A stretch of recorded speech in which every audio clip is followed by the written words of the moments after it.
시청자 여러분 안녕하십니까? JTBC의 뉴스특보입니다. 오늘 오후 4시에 국회는 윤석열 대통령 탄핵소추안을 표결합니다. 민의의 전당이 군화에 짓밟힌 지 열흘이 지난 오늘 국회는 두 번째로 국민의 뜻을 대신해 답을 내놔야 합니다. 시민들은 저마다의 빛을 갖고 지금도 국회 앞으로 향하고 있습니다.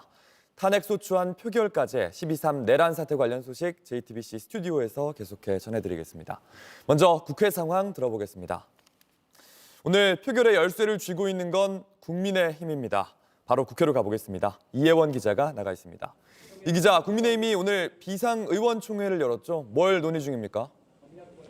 네, 국민의힘은 조금 전 오전 10시부터 비상의원총회를 하고 있습니다. 이 자리에선 오늘 대통령 탄핵안 표결을 자율투표에 맡길지 여부를 논의 중인 것으로 보이는데요. 원래 국민의힘의 당론은 탄핵 반대였습니다만 조금 전 권성동 신임 원내대표는 개인의 의견을 전제로 표결 참여를 제한한다고 말한 것으로 알려졌습니다. 그런 만큼 오늘은 당론으로서 표결 참여 자체를 맡긴 어려워 보입니다. 특히 이미 여당에서는 7명의 의원들이 공개적으로 탄핵 찬성 의사를 내비쳤고 또 그렇지 않더라도 일단 표결하겠다는 의원이 20여 명으로 늘어난 상황입니다. 네, 한동훈 국민의힘 대표는 표결 당일인 오늘 뭐라고 했습니까?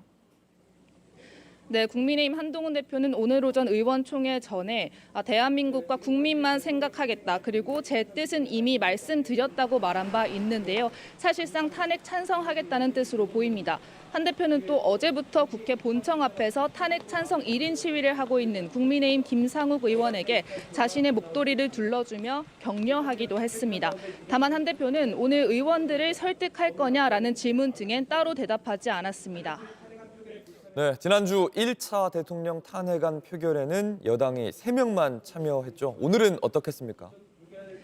네, 최근 국회 본회의를 통과한 법안들을 보면 오늘의 분위기를 좀 가늠해 볼 수 있는데요. 일단 조지호 경찰청장에 대한 탄핵소추안 여당에서도 11명이 찬성하며 통과했습니다. 또 이른바 내란 특검법 그리고 네 번째 김건희 여사 특검법도 국민의힘은 모두 당론으로 반대 입장을 결정했지만 각각 여당에서 찬성표가 5표 또 4표 나왔습니다. 그런 만큼 오늘 2차 대통령 탄핵안 표결은 지난주 1차 때와 달리 여당에서도 찬성표가 많이 나올 가능성에 무게가 실리고 있습니다. 지금까지 국회에서 JTBC 이혜원입니다. 네, 이번엔 표결 결과를 누구보다 어디보다 주목하고 있을 용산 대통령실로 가보겠습니다. 강희영 기자, 지금 대통령실 분위기는 어떻습니까? 네, 대통령실은 공식 입장 없이 침묵하고 있지만 주요 참모들은 새벽부터 출근해서 비상 근무 체제를 이어가는 등 내부적으로는 긴장감이 감돌고 있습니다. 딱 일주일 전이었던 지난주 1차 표결과는 달리 이번 2차 표결엔 여당 이탈표가 더 많을 수 있다는 전망이 나오고 있어서 대통령실은 탄핵 가결도 염두에 두고 대비 중인데요. 윤 대통령도 지난 12일 담화에서 탄핵과 수사에 맞서겠다고 사실상 정면 돌파를 예고한 바 있습니다. 앞서서 이 잦은 사퇴는 없다고 밝힌 만큼 윤 대통령은 인사권 등 대통령의 권한도 적극적으로 행사하고 있습니다.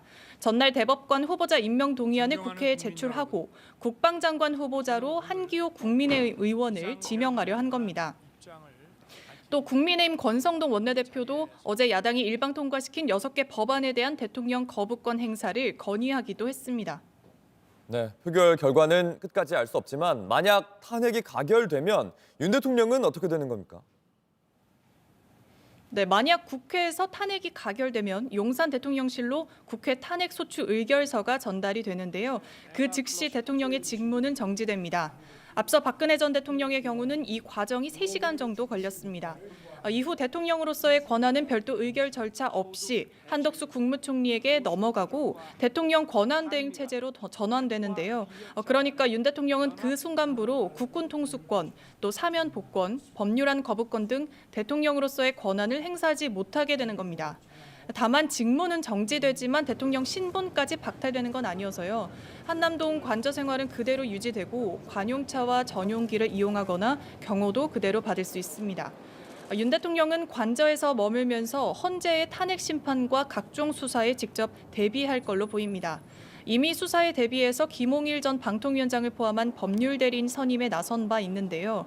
다만 이 사안을 제일 잘 아는 사람이 윤 대통령 본인인 만큼 변론 요지서 작성 등 법적 대응에 직접 나설 거란 관측이 나옵니다. 만약 헌재에서 탄핵 기각 결정이 난다면 윤 대통령은 곧바로 직무에 복귀하게 됩니다. 지금까지 용산 대통령실에서 JTBC 강연입니다. 네, 한남동 관저로 가보겠습니다. 이세현 기자가 나가 있습니다. 이 기자, 대통령 관저 분위기는 좀 어떻습니까? 네, 어제 경찰 국수부는 관저 압수수색이나 대통령 체포영장을 신청하는 것까지도 검토하고 있다고 했습니다. 오늘 탄핵안이 국회에서 통과되면 정말 이런 강제 수사가 이루어질 가능성이 크기 때문에 이곳 관저 주변 긴장감은 점점 고조되고 있습니다. 저희가 아침부터 관저 주변을 돌아봤는데요. 경호 인력도 평소보다 강화된 모습입니다. 경호 인력들이 관저 쪽과 도로 건너편 꽤 떨어진 곳에 있는 육교 위까지 곳곳에 배치됐습니다. 이곳은 관저 정문부터 수백 미터 떨어진 곳인데요. 저지선으로 막아두고요. 시위를 하러 온 걸로 보이는 사람들의 출입을 통제하고 있습니다. 촬영을 않겠다고 해도 취재진이 이 안쪽으로 들어갈 때는 경호 인력이 계속 따라다니는 상황입니다. 네, 윤 대통령은 계속 관저 안에 머무르고 있는 겁니까? 네, 오늘 현재까지는 대통령 차량 행렬이 관저 밖으로 나오는 모습은 포착되지 않았습니다. 윤 대통령은 지난 12일 아침에 대국민 담화 발표를 위해 잠깐 대통령실을 찾았습니다. 이후 다시 관저로 복귀했고 계속 안에서 머무는 걸로 전해졌습니다. 대통령은 소수 참모들에게 현황과 관련한 보고를 받으며 강제 수사에 대비해 변호인단을 꾸리는데 주력하고 있는 걸로 보입니다. 지금까지 한남동 관저 앞에서 JTBC 이세연입니다.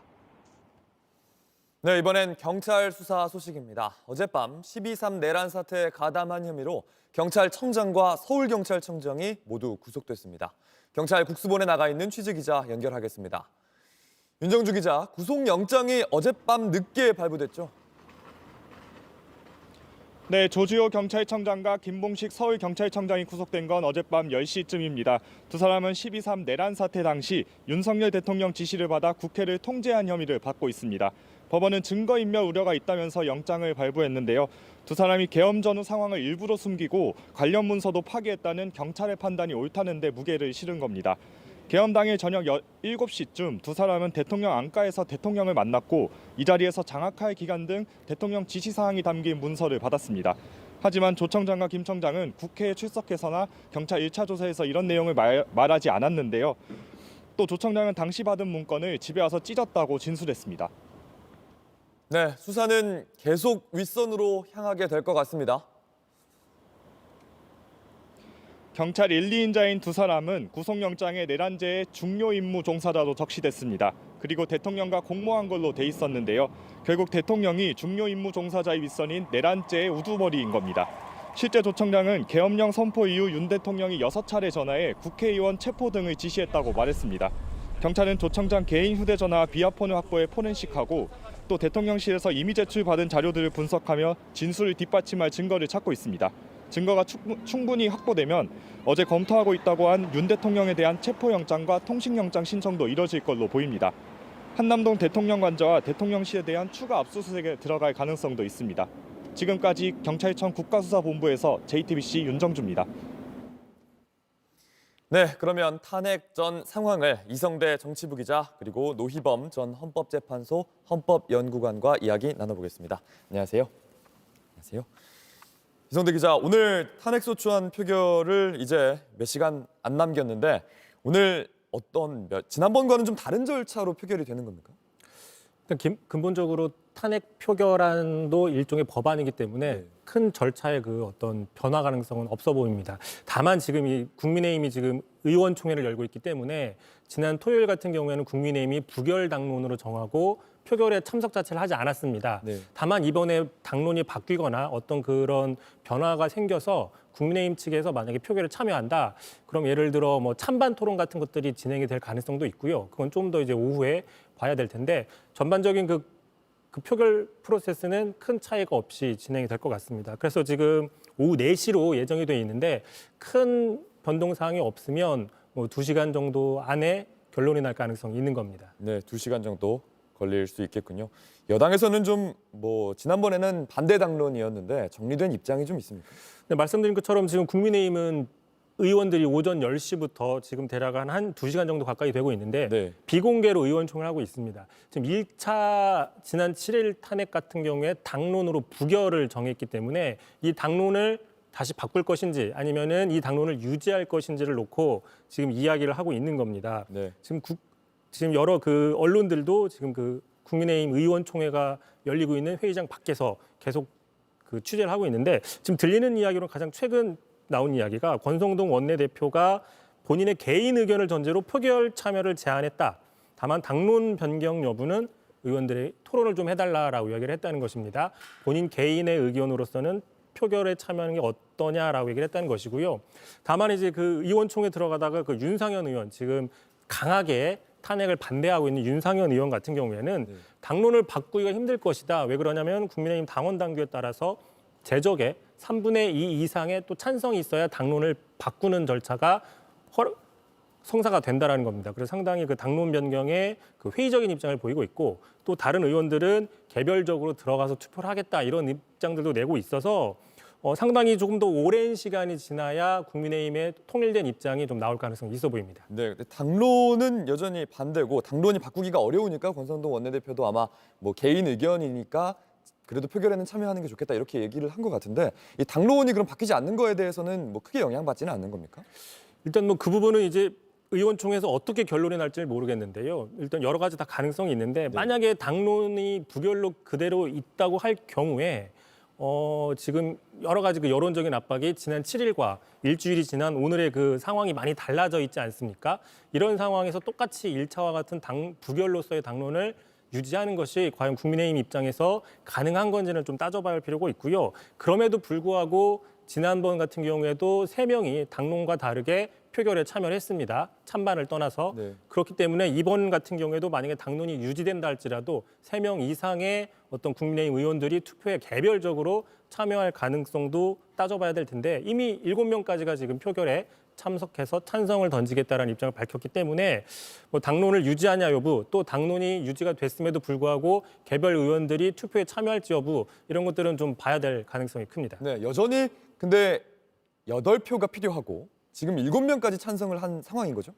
그렇습니다. 지금 공개적으로 이야기한 경우는요. 안철수, 김예지, 한지아, 김상욱, 김재섭, 조경태 의원인데 네. 총 7명이 공개적으로 탄핵 찬성 의사를 밝힌 상황입니다. 네, 진정호 의원까지 7명입니다. 예, 진정호 의원까지 총 7명인데 다만 지금 그 취재를 하다 보면 지금 계속 들리는 이야기로는 공개적으로 입장을 밝히지는 않았지만 표결에는 참석하겠다고 이야기하는 사람들은 많이 있습니다. 네. 지금 뭐 예를 들어 그 탄핵에 반대했던 의원들 중에서 또 이른바 친윤계로 분류된 의원들 중에서도 투표에는 좀 참석을 해야 된다라고 얘기하는 사람들도 있기 때문에 네. 그들 중에서 누군가는 무기명 비밀 투표이기 때문에 탄핵 찬성 입장을 밝힐 가능성도 충분하다.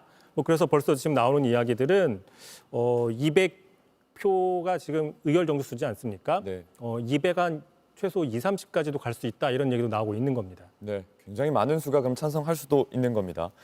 변호사님, 이 탄핵 찬성 가능성은 어느 때보다 높은 상황인 것 같습니다. 이 탄핵 소추안이 가결되면 대통령은 곧바로 직무 정지되는 겁니까? 예, 헌법에도 탄핵 소추가 의결되는 즉시 대통령의 직무는 권한은 정지된다고 되어 있고요. 국회법에는 국회가 탄핵 소추를 의결하고 의결서가 헌법재판소에 접수되는 순간 권한은 정지된다라고 그 규정이 되어 있습니다. 그렇기 때문에 사실상 국회에서 탄핵이 가결이 되는 순간 실질적으로는 대통령의 권한이 정지된다고 볼 수 있습니다. 네. 이번 탄핵 소추안이 두 번째 탄핵 소추안이지 않습니까? 이 지난번과는 내용이 좀 달라진 게 있습니까? 예, 지난 12월 4일 날 국회에 보고됐다가 사실 투표 불성립으로 네. 끝난 그 1차 이제 탄핵 소추 의결서에 의한 내용하고 네. 이번에 이제 오늘 이제 의결로 들어가는 2차 탄핵 소추안 의안을 보면 큰 차이는 없습니다. 가장 중요한 것은 대통령의 이번 그 위헌적인 계엄 선포 행위가 이제 가장 큰 이제 법 위반의 중대성이라고 보고요. 네. 그와 관련해서 직권남용죄, 특수공무집행 방해죄, 그리고 또 여기 핵심이 되는 이제 내란죄 이 세 가지가 실질적으로는 탄핵 소추 사유고 1차나 지금 오늘 이루어지는 2차 탄핵 소추안이나 큰 틀에서는 큰 차이가 없다고 보여집니다. 예. 네. 그런데 탄핵이 되면 이제 어차피 대통령이 직무가 정지되는 거 아닙니까? 그럼 이제 그렇습니다. 권한대행으로 네. 넘어가게 되는 거고. 그런데 대통령이 지난번 담화를 보면 이 하야하는 것보다 탄핵을 당당히 맞서겠다 이런 입장을 냈습니다. 대통령 입장으로서는 직무가 정지되면 그래도 대통령직을 유지하는 게 이 탄핵 상황을 뭐 헤쳐나가는데 유리한 점이 있는 겁니까? 그렇습니다. 아무래도 탄핵 소추가 가결되더라도 탄핵 심판이 있을 때까지 권한이 정지될 뿐이지 네. 대통령의 헌법상 지위에는 아무런 지장이 없습니다. 그래서 대통령은 모든 경호라든가 뭐 관저에서의 생활이라든가 네. 뭐 전용 차량이나 이런 것들을 모두 이용할 수 있고요. 아무래도 대통령이 그 권한을 유지한 상태에서 탄핵 심판이라든가 수사나 재판에 대비하는 것에 훨씬 더 용이하다 이런 생각을 가질 수 있습니다. 네. 그런 점에서 대통령이 지금 적극적으로 탄핵 심판이나 수사 재판에 응하겠다라고 지금 담화에서 발표하지 않았습니까? 네. 그런 점에서 보면 대통령은 실적으로 대통령의 지위를 가지고 있으면서 네. 그런 어떤 이점을 이용해서 본인의 어떤 방어권 내지 변론권을 행사하려고 하는 것이 아닌가 네. 이렇게 생각이 됩니다. 탄핵 심판 어쨌든 이제 오늘 탄핵 소추안이 가결되면 탄핵 열차가 달리게 되는데요. 이 헌법재판소가 이 탄핵을 심판하게 되지 않습니까? 이후에는. 예. 근데 지금 이제 6명인 상황인데 이 구성에는 뭐 문제는 없는 겁니까? 우선 헌법재판소는 7명 이상의 재판관이 심리하여야 한다고 그래서 심리 정족수가 7인 이상입니다. 그래서 네. 원칙적으로는 7명 이상의 재판관이 심리하고 결정하도록 하는 것이 맞습니다. 7명이요. 예, 그런데 현재 지금 헌법재판소가 6인 체제 아닙니까? 네. 그래서 헌법재판소에서는 6인 체제 하에서는 재판 자체, 심리 자체도 할 수 없기 때문에 네. 이건 문제가 있다. 이래 봐서 재판관이 충원되면 나중에 뭐 어떤 재판을 통해서 뭐 결정을 하더라도 심리조차 하지 못하고 있는 것은 적절하지 않다. 네. 그리고 헌법재판이라는 어떤 중요한 재판기관의 기능이 멈춰 있을 수는 없기 때문에 일단 6인 체제 하에서라도 네. 심리를 그냥 진행할 수 있다라고 이렇게 보고 헌법재판소법 23조 1항 심리 정족수에 관한 규정을 효력 정지를 해놓은 상태입니다. 네. 임시적으로. 그래서 현재 재판관이 더 충원되지 않더라도 탄핵 소추가 오늘 만약에 가결이 되면 네. 헌법재판소는 바로 대통령에 대한 탄핵 절차에 돌입을 할 수 있다. 그리고 심리가 진행될 수 있다라고 보여지고요. 다만 헌법재판소가 원래 9인으로 이제 구성이 되어 있고 네. 또 7인 이상이 심리하도록 되어 있기 때문에 대통령에 대한 탄핵 심판과 같이 그 중대한 그 재판을 진행함에 있어서는 네. 헌법과 법률에 맞게 헌법재판소가 9인의 완전체로서 재판을 하도록 하는 것이 나중에 논란의 여지도 없애고 또 재판의 어떤 정당성 그리고 어떤 탄핵의 어떤 심리나 결정에 있어서의 어떤 신중함, 공정성을 유지할 수 있다고 봅니다. 그런 점에서 지금 현재 국회에서는 3명의 재판관을 추천을 해서 네. 아마 빠르면은 이번 달 말 아니면 늦어도 1월 초에는 네. 재판관을 추천 절차를 마치고 대통령 내지 대통령 권한대행을 통해서 재판관의 임명이 이 절차가 이루어질 것으로 보여집니다. 네. 만약에 그렇게 되면 헌법재판소가 9인의 재판관, 적어도 8인 이상의 재판관이 충원이 됨으로써 대통령에 대한 탄핵 재판에 대한 어떤 심리나 결정에 있어서 어떤 법적인 하자는 전혀 없다. 네. 그런 점에서 가급적이면 빠른 시일 내에 재판관 추천을 통한 임명 절차를 통해서 헌법재판소가 제대로 기능할 수 있도록 하는 것이 좀 필요하지 않은가 싶습니다. 네. 근데 대통령 입장에서는 지금 6명이니까 6명 중에 1명만 반대해도 이 탄핵은 가결되기 어려운 거 아닙니까? 그러면 이 3명을 뭐 제가 하지 않을 가능성도 있습니까?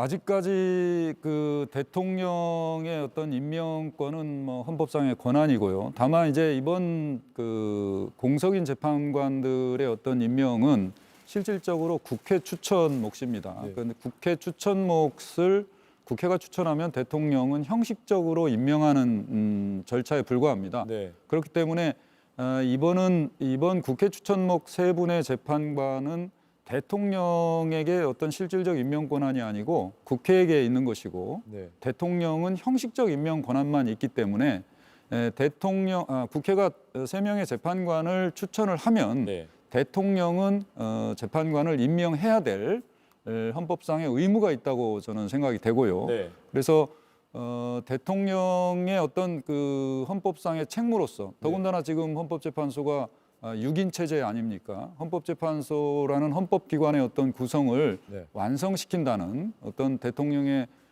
권한이자 어떤 헌법상의 책무라는 점에서 네. 하루빨리 임명을 해야 되고요.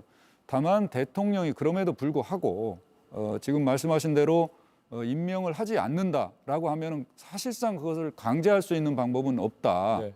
그런 점에서 좀 문제가 생길 여지는 있다라고 네. 보여집니다. 대통령이든 뭐 대통령 권한대행이든 그럴 것 같습니다. 다만 네. 한 가지 좀 더 말씀드리고 싶은 것은 만약에 오늘 탄핵소추가 가결이 되고 국무총리가 대통령의 권한을 대행할 경우에는 네. 권한대행인 국무총리가 국회가 추천한 재판관을 임명하지 않을 도리는 없다고 봅니다. 왜냐하면 더군다나 네. 권한대행인 국무총리는 국민이 직접 선출한 민주적 정당성 있는 대통령은 아니거든요. 네. 그래서 적극적으로 어떤 대통령의 어떤 고유한 권한 행사를 할 수는 없습니다. 그러니까 현상 유지적 업무 내지 직무 수행을 많이 가능하다고 할 수 있고요. 네. 더구나 아까도 말씀드렸다시피 국회에서 추천한 3분의 재판관은 실질적 임명 권한이 국회에 있는 것이거든요. 네. 그렇다면 권한 대행인 총리로서는 네. 헌법적인 절차에 따라서 대통령 권한 대행으로서 헌법기관 구성에 관한 어떤 임명의 어떤 의무, 네. 재판관을 빨리 구성해서 헌법 재판이 제대로 이루어질 수 있도록 해야 될 책무가 더 크다. 그런 점에서 권한 대행의 경우에는 더 빨리 재판관을 임명해야 된다라고 생각이 됩니다. 네. 이성대 기자, 지금 뭐 대통령 이 탄핵안이 가결이 되면 한덕수 국무총리 체제 권한대행이 되지 않습니까? 근데 지금 국회에서 뭐 내란 특검법이나 김건희 특검법 같은 것들이 통과가 된 상태고 권성동 원내대표는 양곡법 등 6개 법안의 거부권 행사를 요청한 상태인데 오늘 만약에 탄핵되기 전에 뭐 거부권을 쓸 가능성도 있습니까?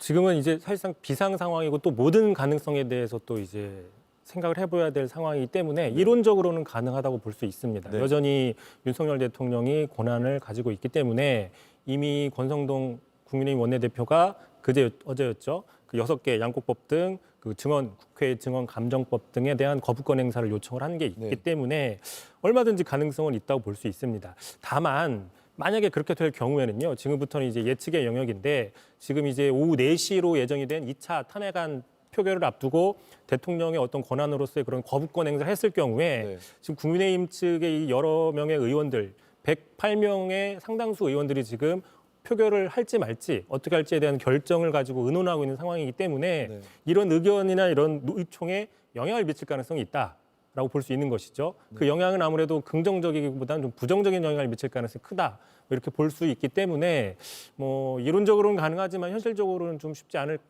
가능성이 좀 더 커 보인다고 분석해 볼 수 있습니다. 네.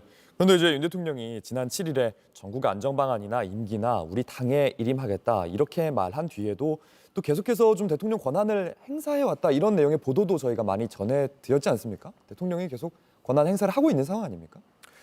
그렇습니다. 일단은 지금 그렇게 됐었죠. 엊그제 그 4차 담화 같은 경우에도 상당히 야권에 대한 비판을 하고 또 이 계엄이라는 것이 불가피했다. 어쩔 수 없는 측면이 컸다라는 그 자기 주장을 강하게 이야기를 담았고요. 네.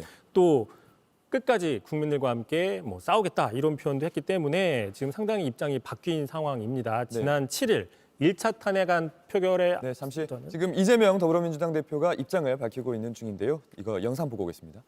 네. 이 역사의 물길이 왜곡되지 않도록 최선을 다하도록 하겠습니다. 네.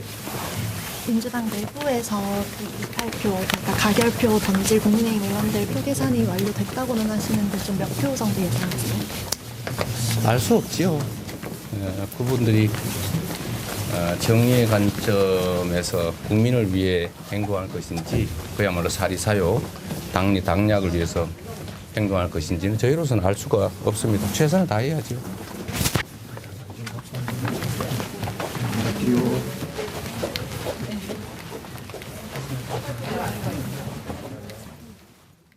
네, 이성대 더불어민주당 죄송합니다. 이재명 더불어민주당 대표가 지금 기자들과 질의응답을 잠깐 나눴습니다. 이성대 기자, 야당 입장은 좀 어떻게 지금 정리가 된 상황입니까? 일단 뭐 보신 것처럼 이재명 대표 같은 경우에는 지금 오늘 2차 탄핵안이 최대한 통과되기를 바란다라는 입장을 갖고 있고요. 네. 이미 오전에 민주당도 의원총회를 열었지만 뭐 별다른 결정을 한 측면은 없습니다. 사실상 이미 다 해왔기 때문에 네. 다만 이제 각 의원들별로 탄핵안을 통과시켜야 된다라는 이 당위성이나 이런 주장들을 각자의 그 방법으로 호소를 하겠다 이렇게 얘기를 했고요. 네. 특히나 이제 이런 어떤 그 자체적인 내용이 내려왔다고 하는데요. 민주당 전체적으로 웃지 말아라. 웃음 금지령입니다. 이재명 대표가 의원들 전원에게 SNS를 좀 자제해라. 네.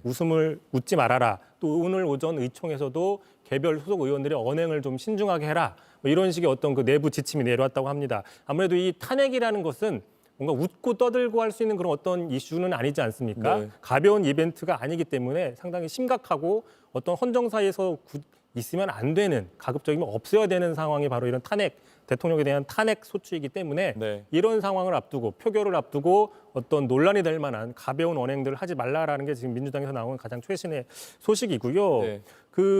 국민의힘 측 한 번 더 입장을 전해드리면 계속 의원들이 의원총회를 하면서 밖으로 나와서 얘기를 하거나 아니면 자신의 SNS에 글을 올리고 있는데 일단 조경태 의원 공식적으로 탄핵을 찬성하겠다고 밝혔죠. 네. 조경태 의원 같은 경우에 이렇게 얘기를 좀 했습니다. 지금 내부 분위기가 일단은 표결에 참여하자는 의견이 좀 많이 모아지고 있다고 합니다.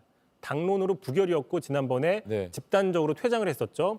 그 표결을 보이콧했었는데 그거에 대한 상당한 그 비난이 있었습니다. 지난 일주일 네. 동안. 그러다 보니 의원들이 일단 표결을 참여하자는 쪽으로는 의견이 모아졌고 다만 이제 그 찬반에 대해서는 계속 논의가 진행 중이라고 합니다. 네. 참고로 찬성이 아니라 좀 반대, 탄핵 쪽에 그 찬성하는 쪽 사람들은 이미 마음에 찬성을 하기 때문에 더 이상 얘기를 안 하는데 네. 반대하는 사람들, 왜 우리가 탄핵을 막아야 되는지에 대해서는 의원들이 많이 나와서 이야기를 하고 있는 그런 분위기라고 합니다. 국민의힘 내부에서 예, 지금 탄핵 의원총회에서 반대. 그런 분위기라는 네. 겁니다. 뭐 찬성은 이미 마음을 정했고 공개적으로 자신의 입장을 밝혔기 때문에 네. 흔들리지 않는다. 다만 이제 흔들리는 사람들을 그 설득하기 위해서 탄핵을 막아야 된다는 그런 일부 네. 친윤석열계나 어떤 강경 의원들이 네. 계속 그런 어떤 정당성이나 그런 이야기를 하고 있다라는 얘기가 나오고 있습니다. 네. 이 뭐 여당 상황이긴 하지만 만약에 탄핵이 가결되면 뭐 한동훈 당대표의 이제 지도부가 붕괴될 수 있는 가능성이 있지 않느냐 이런 언론 보도도 많이 나왔습니다. 일단은 뭐 오늘 오후 4시 빠르면 6시 이후의 상황이기 때문에 네. 다 지금 예측의 영역이긴 한데 아마도 탄핵안이 가결이 된다고 하면 네. 그 뒤에는 이제 사실상 뭐 헌법재판소의 심리의 시간으로 넘어가기 때문에 여의도 국회권에서는 정치권에서는 국민의힘이 분리가 되느냐, 국민의힘이 분열이 되느냐 이 관심이 모여질 가능성이 있습니다. 네. 참고로 지금 나왔던 여러 가지 이야기 중에 하나는 현재 그 국민의힘 같은 경우에는 당원 당규상 그 5명의 최고위원 중에 4명이 사퇴를 하면 네. 4명이 사퇴를 하면 비대위 체제로 전환이 됩니다. 네. 그런데 지금 비상대책위원회로 가야 되죠. 비상대책위원회로 전환이 되는데 한동훈 대표가 사퇴를 하지 않더라도요. 친윤계로 불리는 최고위원들이 3명이 있습니다. 네. 인효환, 김민전, 김재현 최고위원인데 이 3명이 다 사퇴를 하고 또 누군가 한 명이 더 사퇴를 했을 경우에 한동훈 체제는 무너진다라는 것이죠. 뭐 그렇게 해서 압박을 가해서 한동훈 체제를 인위적으로 무너뜨릴 수 있다라는 얘기는 나오고 있고요. 네. 다만 한동훈 대표 측에서는 절대 사퇴하지 않는다 이런 입장이 있기 때문에 상당히 내부 갈등이 커질 가능성은 있는 겁니다. 네. 뭐 탄핵 가결 가능성이 어느 때보다 높아졌다고 해도 그 뒤에는 여전히 미지의 영역이기는 합니다. 변호사님, 이 탄핵 인용 가능성을 좀 여쭤보고 싶은데요. 저희 어제 기사에서는 전직 헌법재판관 5명에게 질의를 했는데 탄핵 인용되어야 한다 이렇게 뭐 이름을 밝히진 않았습니다만 이렇게 입장을 밝힌 바 있습니다. 변호사님 생각하시기에는 탄핵이 인용되리라고 보십니까? 물론 이제 재판이기 때문에 재판관들이 아직 재판을 시작하기도 전에 그거를 함부로 예측하는 것은 좀 조심스럽습니다만 과거 헌법재판소의 어떤 대통령 탄핵 사건에 대한 법리라든가 이런 것들을 종합해 보면 만약에 대통령에 대한 탄핵 심판이 이루어질 경우 대통령에 대해선 법 위반의 중대성 그리고 이번 법 위반 사실이 뭐 대부분 좀 드러났지 않습니까? 그런 점에서 탄핵이 인용될 가능성이 매우 높다라고 보여집니다. 박근혜 대통령 탄핵 사건이나 노무현 대통령 탄핵 사건에서 헌법재판소의 어떤 파면, 대통령 파면의 주된 어떤 핵심은 네.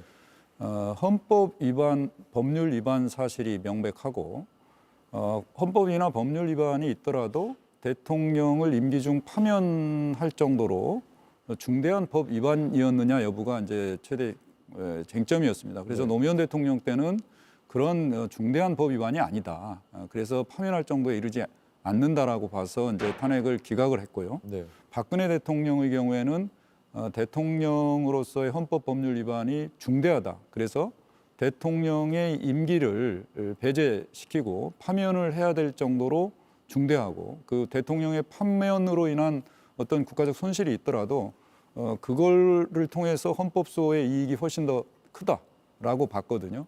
근데 이번 윤 대통령의 계엄 선포 행위, 네. 그다음에 국회인 헌법기관을 점거 봉쇄하고 사실상 국회를 폐지해서 네. 헌정을 유린하고 헌정을 중단시키려고 했던 이 계엄 선포 행위는 사실상 대통령 뭐 꼭 헌법의 어떤 법률 전문가가 아니더라도 네. 우리 일반 국민 모두가 공감하듯이 과연 어떻게 대통령이 이럴 수가 있는가라는 그런 공감대가 형성이 되어 있거든요. 네. 그리고 헌법적인 관점에서도 헌법을 수호하고 국가를 보위하고 국민의 생명신체를 보호해야 될 대통령이 국민으로부터 부여받은 헌법상의 권한을 오히려 국민의 어떤 기본권을 제한하고 네. 헌법을 파괴하고 헌법을 문란시키는 데 사용했다는 점에서 그 대통령으로서의 헌법상 신분상의 어떤 지위나 어떤 법 위반의 중대성이 너무나 중대하다. 네. 그리고 일반 국민들도 지금 국민이 신임을 해서 대통령이 된 건데 지금 대통령의 지위를 보면 국민으로부터 어떤 신임을 대부분 상실했고 국민의 신임을 오히려 배반했다. 그런 점에서 헌법재판소의 어떤 탄핵에 있어서는 인용될 가능성이 매우 높다라고 이렇게 예상이 됩니다. 그런데 윤 대통령은 뭐 지난 담화에서도 그렇지만 뭐 정치적 법적 책임을 뭐 물러서지 않겠다, 책임지겠다. 그리고 직접 뭐 헌법재판소에서 변론에 나설 가능성도 얘기가 되고 있지 않습니까? 그러면 대통령이 지난 탄핵 때는 대통령이 직접 나선 경우는 없었던 걸로 아는데 예. 직접 대통령이 이 탄핵 심판에서 좀 적극적으로 뭔가 방어를 할 수 있는 수단도 있습니까? 당연히 있습니다. 대통령은 탄핵 심판에 있어서 피소추자고요. 네. 피소추자는 그 탄핵 사건에 있어서 재판정에 직접 출석해서 스스로를 변호하고 방어할 사실상의 권리가 있습니다. 네. 그리고 실제 헌법재판소법에도 탄핵의 첫 변론 기일에는 피고인이 출석을 해야만 진행할 수 있도록 되고요. 네. 만약에 피소추자인 그 대통령이 탄핵 변론 사건에 출석하지 않는 경우에는 그 다음 기일부터는 대통령의 출석 없이 변론이 진행되게 되어 있습니다. 그리고 탄핵이 가결되면은 소추위원으로 국회 소추위원으로 국회 법제사법위원회 위원장이 소추위원이 되거든요. 네. 형사소송으로 비춰보면은 검사의 역할을 하는 것이 네. 국회 법제사법위원회 위원장입니다. 그렇기 네. 때문에 그 헌재법에 따르면 국회 법제사법위원회 위원장은 소추위원으로서 네. 대통령 즉 피소추자를 직접 신문할 수도 있다라고 네. 규정이 되어 있습니다. 네. 그래서 검사 역할을 하는 국회 법제사법위원장이 네. 대통령이 직접 탄핵의 변론에 출석을 하게 되면 네. 심리를 할 수도 있고 물론 이 부분은 재판장의 허가를 받아야 되겠습니다만 할 수도 있고 대통령은 당연히 재판장에 출석해서 스스로를 변론할 수 있고 뭐 충분히 그 방어권을 행사할 수 있다. 네. 다만 역대 그 대통령 탄핵 심판 사건에서 네. 대통령이 직접 출석한 예는 없습니다. 뭐 그건 여러 가지 이유가 있겠습니다만 대리인들 통해서 충분히 변론을 할 수 있고 방어의 논리를 펼 수 있다는 측면이 있다고 보여지고요. 또 아직까지는 그 대통령이 헌법상의 지위를 갖는 사람이라는 점에서 어떤 그 탄핵 심판의 대상자로서 네. 재판정에 서는 것 자체가 상당히 어떤 국민들이나 대외적으로 굉장히 부담되는 측면도 있습니다. 그리고 그 주변에 헌법재판이 만약에 이제 대통령이 직접 출석하는 경우에는 네.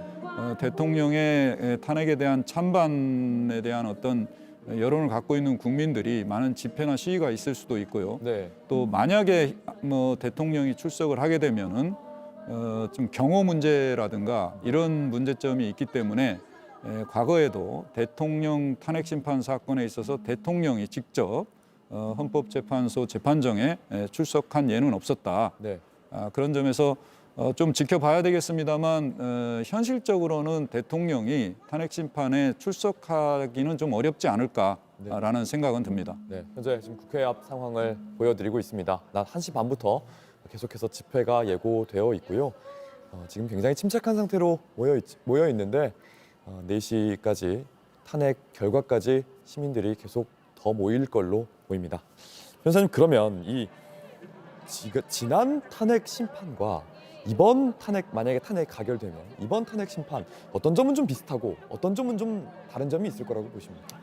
우선 박근혜 대통령 탄핵 사건과 비교했을 때, 네. 뭐 물론 지금 이제 오늘 탄핵이 가결돼서 헌법재판소에서 탄핵 심판이 된다는 걸 전제로 해서 제가 네. 말씀을 드립니다. 그렇습니다.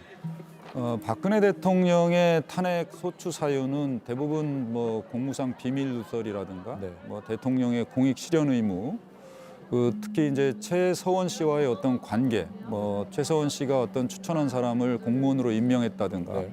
그래서 뭐 공무상 비밀이 누설되거나 뭐 대통령의 공익 실현 의무를 제대로 수행하지 않았다. 네. 이런 뭐 이른바 이제 국정 국정농단. 개입, 네. 뭐 민간인의 국정 개입이 주된 어떤 탄핵 소추 사유였다면 네. 이번 윤 대통령의 오늘 탄핵 소추한 내용을 보면 대통령의 내란 행위거든요. 네. 헌법에 발동 요건이 없는 비상계엄 선포로 인해서 네. 헌법기관인 국회를 점거하고 네. 봉쇄하려고 하고 네. 실질적으로 주요 정치인들을 체포 감금을 해서 네. 사실상 헌정을 중단시키고 네. 헌정을 문란하게 하려고 했던 것이거든요. 네. 그런 점에서 어떤 탄핵 소추 사유의 어떤 법 위반의 중대성이 네. 윤 대통령의 이번 그 탄핵 소추 사유가 훨씬 더 중하다고 보여지고요.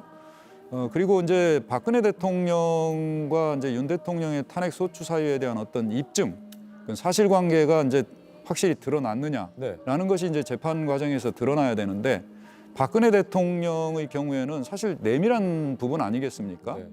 그런 내용들은 사실 수사라든가 이런 걸 통해서 드러나야 되고 당시 국회는 뭐 수사기관이 아니기 때문에 뭐 그걸 일일이 다 밝혀낼 수 있는 뭐 자료는 없습니다. 네. 그렇기 때문에 그 사실관계 확인에 상당한 시간이 걸리고 뭐 증거조사에도 시간이 걸렸다고 한다면 이번 윤 대통령의 위헌적인 어떤 계엄 선포 행위, 네. 국회의 어떤 침탈, 권능 마비를 위한 행위들은 전 국민이 다 생중계로 봤다는 점입니다. 그리고 지금 국회에서 뭐 상임위원회라든가 국회 대정부 긴급질의 답변에서도 네. 국무위원이나 군 지휘관들, 뭐 경찰청장, 뭐 서울청장 이런 사람들의 모든 증언 내용들이 대통령이 직접 지시하고 명령해서 이루어진 것이다. 네. 그리고 실질적으로 어떤 내란의 어떤 혐의들이 많은 증언들이 이런 쏟아져 나오고 있지 않습니까? 네. 그런 점에서 헌법재판소에서 실제 이 법 위반 사실에 대한 어떤 심리, 증거조사 같은 것들은 상당 부분 뭐 좀 쉽게 간이하게 이루어질 가능성이 있다. 네. 그런 지난 점에서 심판보다. 그런 점에서 박근혜 대통령에 대한 탄핵 심판 기간이 약 91일 정도 걸렸는데요. 네. 이번 윤 대통령의 탄핵 심판은 오히려 그보다도 훨씬 더 뭐 사실관계가 상당히 명확하고 네. 또 증거의 심리 부담이 좀 그만큼 줄어들 것이고 네. 그다음에 많은 증거들이 이미 체증이 됐고 뭐 많이 밝혀졌기 때문에 그 시간이 많이 단축될 수 있다. 네. 그런 점에서 아무리 길어도 한 8주, 2개월 정도면 결정이 이루어질 수 있다라고 생각이 됩니다. 네. 지금 뭐 지난 탄핵안 심판과 일정을 좀 비교한 영상을 보고 계신데요. 박근혜 전 대통령 같은 경우에는 2016년 12월 9일에 탄핵소추안이 가결됐고 17년 3월 10일 이게 한 90일 정도 걸렸다고 말씀하셨죠. 그 뒤에 이제 60일 뒤에 대통령 선거를 했습니다. 근데 오늘 만약에 윤석열 대통령의 탄핵소추안이 가결이 되면 현재 탄핵 심판은 총 최장 180일 이내에 이루어져야 하는데 이제 변호사님 말씀대로면 이거보다 훨씬 더 빨리 이루어질 수 있지 않냐? 그럼 한 2월 정도가 될 수 있겠군요. 네. 네, 그렇게 되면 또 대통령 선거도 좀 앞당겨질 수도 있을 것 같다는 말씀이었습니다. 그런데 이게 대통령이 지금 또 이제 내란 피의자 아닙니까? 이 수사 상황이 헌법재판소의 심사에도 영향을 좀 미칩니까? 뭐 그거는 이제 헌법재판소 재판관들이 나름대로 이제 국회 탄핵 소추 사유에 대한 사실관계가 어느 정도 충분히 입증이 됐다라고 한다면 굳이 뭐 수사기관의 어떤 수사의 어떤 수사 결과나 여기에 뭐 굳이 연연해하지는 않고 바로 심판에 대한 절차를 이어가서 뭐 결정을 할 수도 있다고 봅니다만 다소간 구속된다면 어떻습니까? 대통령이 구속된다면 구속과 우선 이제 탄핵 심판 절차와 이제 형사 절차는 전혀 그 본질과 목적이 서로 다른 겁니다. 탄핵은 이제 위법 직무집행에서 이제 위헌이나 위법한 행위를 한 그 대통령을 그 직무에서 배제하는 게 이제 본질적인 기능이고요. 그리고 헌법을 수호하기 위한 어떤 절차이기 때문이고. 형사 절차는 그 범죄 행위에 대해서 국가 형벌권이 부과되는 절차이기 때문에 그 절차는 그 본질과 목적, 기능이 완전히 서로 다른 겁니다. 그래서 별개로 진행됩니다. 다만 탄핵 소추 사유와 범죄, 형사 절차에 있어서의 범죄 공수사실이 동일하다면 헌법재판소에서는 탄핵 심판에 필요한 범위 내에서 수사기관에 있어서의 피의자 신문조서라든가 참고인 신문조서를 송부촉탁을 받아서 심리에 적극 활용할 수는 있다. 그리고 과거 박근혜 대통령 탄핵 심판 절차에 있어서도 헌법재판소가 각 특검과 서울중앙지검 등 수사기관에 관련 수사 기록을 송부촉탁을 받아서 박근혜 대통령의 탄핵 심판에 있어 심리에 적극 활용한 사례도 있다. 그런 점에서 대통령이 구속되는지 여부와 관계없이 헌법재판소는 탄핵 심판 절차를 그대로 진행할 것으로 보이고요. 탄핵 심판 절차에서 필요하다면 탄핵 사유에 대한 입증에서 필요하다면 수사기관에서의 수사 자료, 수사 기록들을 송부촉탁을 받아서 탄핵 심판 절차에 활용할 수 있다라고 생각이 됩니다. 수사 상황이 진행되면 거기서 나온 자료들을 이제 헌법재판소에서 탄핵 심판에 사용할 수도 있다. 그렇게 본다는 말씀이죠. 하나만 더 여쭤보는 게 이 한덕수 국무총리가 권한대행을 하게 되면 거부권 행사는 좀 어떻습니까?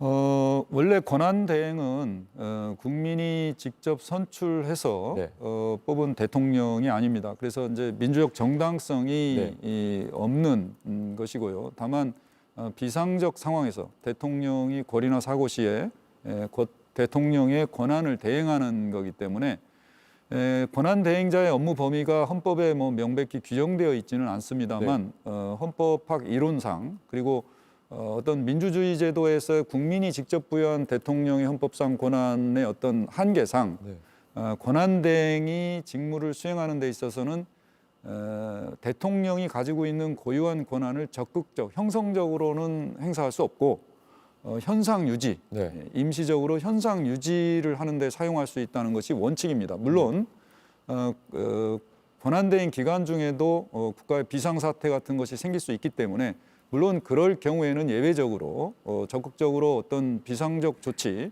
즉 대통령의 권한을 행사할 수 있다고는 보지만 원칙은 현상 유지적 직무 수행에 한한다는 것이 이제 학계의 일반적인 통설적 견해입니다. 그렇기 때문에 지금 대통령의 법률안 거부권이라는 것은 삼권분립의 원칙에서 굉장히 예외적인 조항입니다.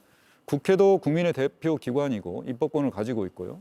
대통령은 행정부 수반으로서 행정권을 집행하는 겁니다. 지금 국회가 만든 법률을 대통령이 집행을 하게 돼 있는데 거기에 대해서 견제와 균형의 원리상 국회의 어떤 입법권에 대한 어떤 견제로서 대통령에게 이제 거부권 행사, 이른바 이제 제의 요구권이죠. 제2 요구권을 행사할 수 있게 한 것이어서 민족 정당성이 있는 대통령이 적극적으로 행사하는 권한으로 이해됩니다. 네. 저희들은. 그렇기 때문에 권한 대행인 총리는 국회가 제정하거나 개정한 법률안에 대해서 네.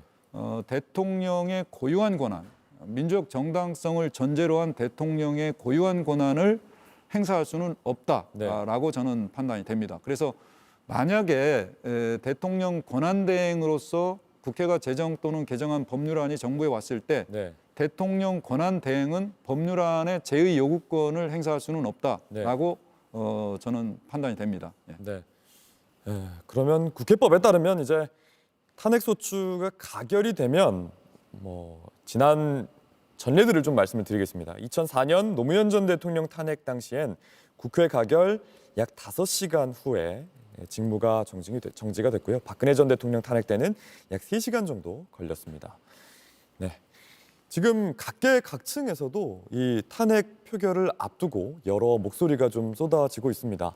어제는 천주교인 일동이 윤석열 대통령 탄핵을 촉구하는 브리핑을 했는데 이 내용도 잠깐 보고 오시겠습니다. 내란 우두머리 탄핵의 문턱을 막고 서 있는 그대들에게 천둥소리로 묻는다. 너 어디 있느냐? 너 어디 있느냐? 12월 7일 윤석열 아무로시오 대통령 탄핵안 표결에 숨어버린 천주교인 국회의원들에게 묻는다. 아플싸 모두 국민의힘 소속이로다. 그대들은 왜 국회의원이 되려 했던가? 무엇이 그대들을 지금 국민의 대의기관인 국회에 서게 했는가? 국회가 개헌하던 날 오른손을 치켜들고 선서한 목소리는 누구의 목소리였던가? 무엇을 위해 일을 하며 그 일이 무슨 일인가?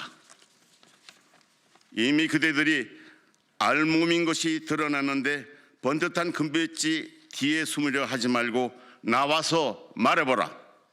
전국을 혼란에 빠뜨리고 국민들이 넋을 놓게 만드는 내란 우두머리를 탄핵하려는데 그대들이 그 문을 막고 서 있다. 그대들이 하늘에 죄를 짓고 땅에 한숨을 쏟아내고 있다. 이제 하루속히 하늘을 바라보고 그대들의 세례명을 새겨라. 땅을 보고 백성들의 목소리를 들어라. 그리고 이해할 것은 이해하고 아니요 할 것은 아니요 라고만 하여라.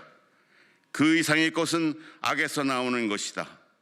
2024년 12월 13일 윤석열 안보로시오 탄핵과 내란죄의 처벌을 요구하는 천주교인 7,335명과 53개 천주교 단체에도. 네, 천주교인이 어제 윤 대통령 탄핵을 촉구하며 한 말이었습니다. 너 어디 있느냐 이러면서 천주교인 국회의원들의 이름을 하나하나씩 부르기도 했습니다. 또 한국방송작가협회 방송작가 일동에 세계는 다 아는 그 자명한 진실을 모르는 단 한 사람이 12월 3일 그 한순간으로 국민적 자부심과 국격을 바닥에 패대기 치고 K콘텐츠의 위상과 성취를 뿌리째 흔들어 놓았음은 두말할 것도 없다. 미치광이 주인공이 등장하는 막장 드라마의 엔딩은 단 하나뿐이다. 이렇게 입장을 밝혔고요. 대한민국 음악인 연대, 가수 윤종신, 작곡가 윤일상, 작사가 김이나 등이 모여서 윤석열의 탄핵과 즉각 체포를 요구한다. 이런 시국선언을 발표하기도 했습니다. 이성대 기자, 이런 뭔가 각계각층의 시국선언들이 국민의힘 의원들에게 좀 영향을 주었다고 봐야 할까요? 아무래도 영향을 안 줄 수가 없는 상황인 것이죠.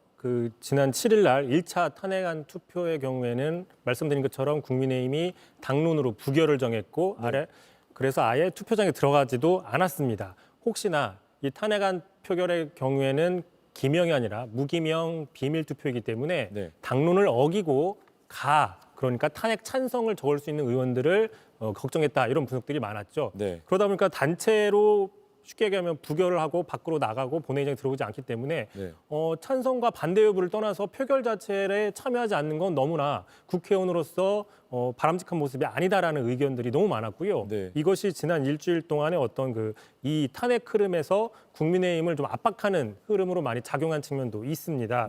아무래도 여러 사회단체, 시민단체들의 어떤 이런 압박감들도 결국에는 오늘 국민의힘 의총에서 최종적으로 어떤 결론이 날지는 추후에 나오겠지만 네. 일단은 표결에는 참여해야 된다. 그래서 국회의원들 한 명 한 명이 어떤 그 표결에 입장을 넣어야 된다. 입장을 표명해야 된다. 이런 측면들로 결정하는 방향으로는 작용할 가능성은 커 보인다는 분석입니다. 네, 오늘 4시 윤석열 대통령 탄핵 촉구안 표결을 앞두고 있습니다. 그런데 이제 국민의힘에서는 오늘 의원총회에서도 결정이 좀 나는 부분이 있을 수도 있겠지만 또 그제였죠. 윤리위원회를 소집해서 윤석열 대통령 제명 출당을 논의하기도 하지 않았습니까? 일단 그제였죠. 바로 그 12일 윤석열 대통령이 4차 대국민 담화를 오전하던 그 시각에 네. 마침 국민의힘에서는 차기 원내대표 선거를 앞두고 의원총회가 열려 있었는데요. 네. 공교롭게도 시간이 겹쳐지면서 한동훈 대표가 그 윤석열 대통령의 담화 내용을 보고 이렇게 갈 수는 없다라고 하면서 탈당과 제명 조치를 위한 긴급 윤리를 소집한다고 했습니다. 네. 다만 이제 이미 여러 뉴스와 상황으로 보도가 됐었지만 바로 그 자리에서 공개적으로 한 대표에게 반박을 하고 물러나라 이런 얘기를 하는 이른바 친윤계 의원들도 있었기 때문에 약간 그 내용으로 겹쳤고요.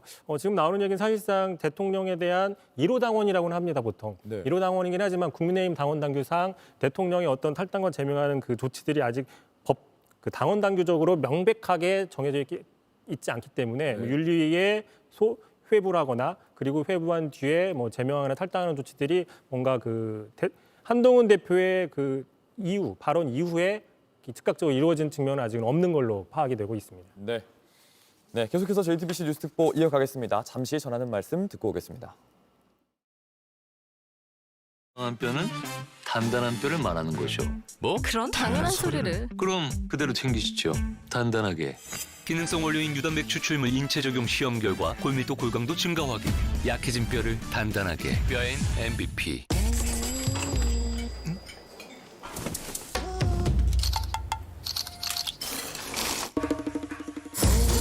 향만 풍기는 오징어라면 게임이 안 되지. 더미식 오징어라면.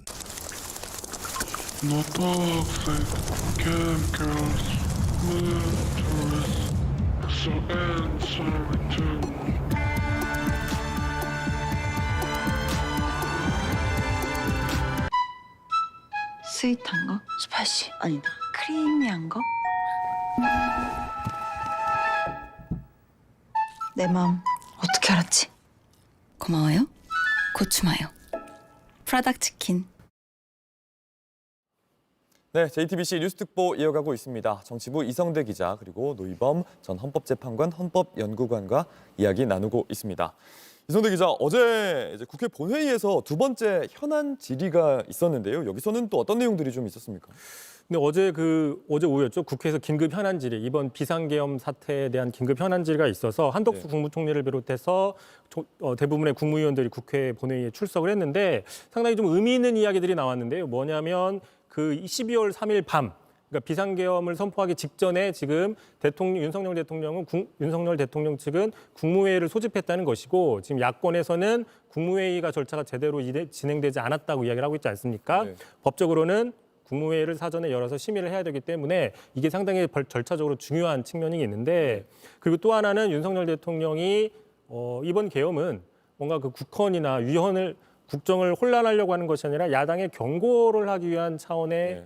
개헌이었다라고 분명히 본인이 이야기를 한 적이 있습니다. 네, 계속 근데 이제 어제 긴급 현안질에서 나왔던 이야기들은 네. 조태열 외교부 장관이나 최상목 경제부총리가 12월 3일 날 그 국무회의 소집을 해서 일단 갔더니 국무회의로 몰리는 그 회의체에 갔더니 각 국무위원별로 각 장관별로 해야 될 뭔가를 적은 문건을 줬다라고 진술을 한 겁니다. 네. 예를 들어 조태열 장관 같은 경우에는 그 재외 공간이라고 써 있는 어떤 그 문건을 받았다는 것이죠. 네. 그다음에 최상목 경제부총리 같은 경우에도 비상계엄 전후로 재정자금의 어떤 유동성 확보를 잘하라 이런 식으로 한 두세 줄의 간단한 메모 같은 성격의 문건을 받았다고 얘기를 했습니다. 네. 다시 얘기를 하면은 지금 윤석열 대통령은 경고성이었다.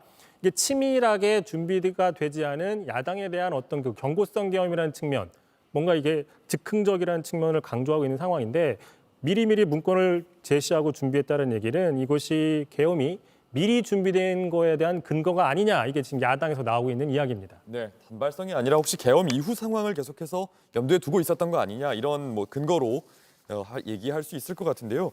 변호사님, 당연히 대통령 담화 보셨겠지만 이 상황이 대통령이 2시간짜리 내란이 있느냐 이런 말을 했습니다. 그런데 이제 어제 뭐 외교부 장관이나 기재부 장관이나 말하는 거 보면 이 내용이 2시간짜리 내란이냐 이런 대통령의 말과는 좀 배치되는 부분이 있는데 이게 법적으로는 국헌 문란, 내란 이렇게 검증하는 데에 뭐 당연히 도움이 되겠죠. 그럼요. 지금 국회에서의 긴급 질의에 대한 뭐 총리나 뭐 조태열 외교 장관이나 뭐 기타 다른 뭐 최상목 부총리의 어떤 그 답변 내용도 네. 대통령으로서는 상당히 치밀하게 계획하고 오래전부터 기획하고 있었던 것으로 보여지고요. 또 그것뿐만 아니라 뭐 경찰청장과 서울경찰청장을 뭐 계엄 선포 3시간 전에 대통령 안가로 불러서 구체적인 지시사항, 뭐 체포되어야 될 사람들 뭐 이런 것들까지 다 네. A4 용지로 나눠줬다는 거 아닙니까? 네. 대통령으로서는 이미 이 계엄 선포에 대한 어떤 계획을 충실히 다 짜고 있었던 것이고 그 의지가 뭐 분명히 드러났던 것으로 보이고요. 담화 내용에서 보면은 지금 사실과 다른 왜곡된 변명에 불과하다고 보여지는 측면이 많이 있습니다. 네. 실제 그 우리나라 최정예 그 공수부대를 투입해서 국회를 점거, 봉쇄하고 국회의 본회의장에 있는 그 의원들을 끌어내고 국회의원들을 체포 구금하라고까지 지시했다는 게 분명히 드러나지 않았습니까? 네. 그럼에도 불구하고 뭐 경고성 뭐 계엄이다. 네. 뭐 이런 표현 자체도 좀 성립하진 않지만 네. 대통령의 이런 발상이나 발언 내용이 더 국민들로 하여금 공분을 사게 하는 것이고요. 또 헌법에 맞지 않는 헌법의 실체적 계엄 발동 요건에 맞지 않는다는 것을 스스로 지금 자백하고 있는 것이 아니냐라고 싶고 대통령의 어제 그 담화 내용은 사실상 앞으로 진행되고 또 내란죄의 우두머리로 좀 수사가 정조준되고 있는 자신에 대한 어떤 변명의 일환으로 네. 자신은 이제 계엄을 선포할 수 있는 대통령이 지위고 계엄 선포권은 대통령의 권한이고 그것은 통치행위다. 따라서 사법심사의 대상이 되지 않기 때문에 어떤 법의 제재를 받지 않겠다 이런 취지로 이제 어떻게 보면 변명을 한 것에 불과하다. 네. 그렇지만 지금 뭐 헌법이나 형법의 내란죄 각 구성 요건 그리고 대법원의 어떤 내란죄의 어떤 실질적인 어떤 해석에 따르면 네. 대통령의 이번 계엄 선포와 국회의 어떤 봉쇄 점거는 네. 명백히 국헌 문란 목적의 폭동에 해당된다라고 보여질 가능성이 매우 높다라고 보여집니다. 그래서 대통령은 이 담화를 통해서 어떻게 보면은 본인의 어떤 수사나 재판에 있어서의 어떤 방어 논리를 미리 얘기를 한 것이 아닌가 싶습니다. 네. 지금 화면에서는 여의도 국회 앞을 보여드리고 있습니다. 오후 3시에 탄핵 관련 촛불 행진이 양대 노총과 함께 촛불 행진을 할 계획입니다. 어제보다 날씨도 2.2도 떨어졌고 또 저녁이 되면 이제 영하까지 떨어질 것 같은데요. 정말 많은 시민들이 모여 있고요. 또 여러 깃발들도 보입니다. 만약에 이제 좀 이게 어두워지면 또 형형색색 또 이번 응원봉이 화제가 됐는데 시위 도구 있는 응원봉들의 모습도 보이게 될 걸로 보입니다. 저희 JTBC 스튜디오도 지금 현장에서 준비하고 있기 때문에 이제 탄핵 표결에 가까워지면 현장에서 뉴스를 전달해 드리게 될 것 같습니다.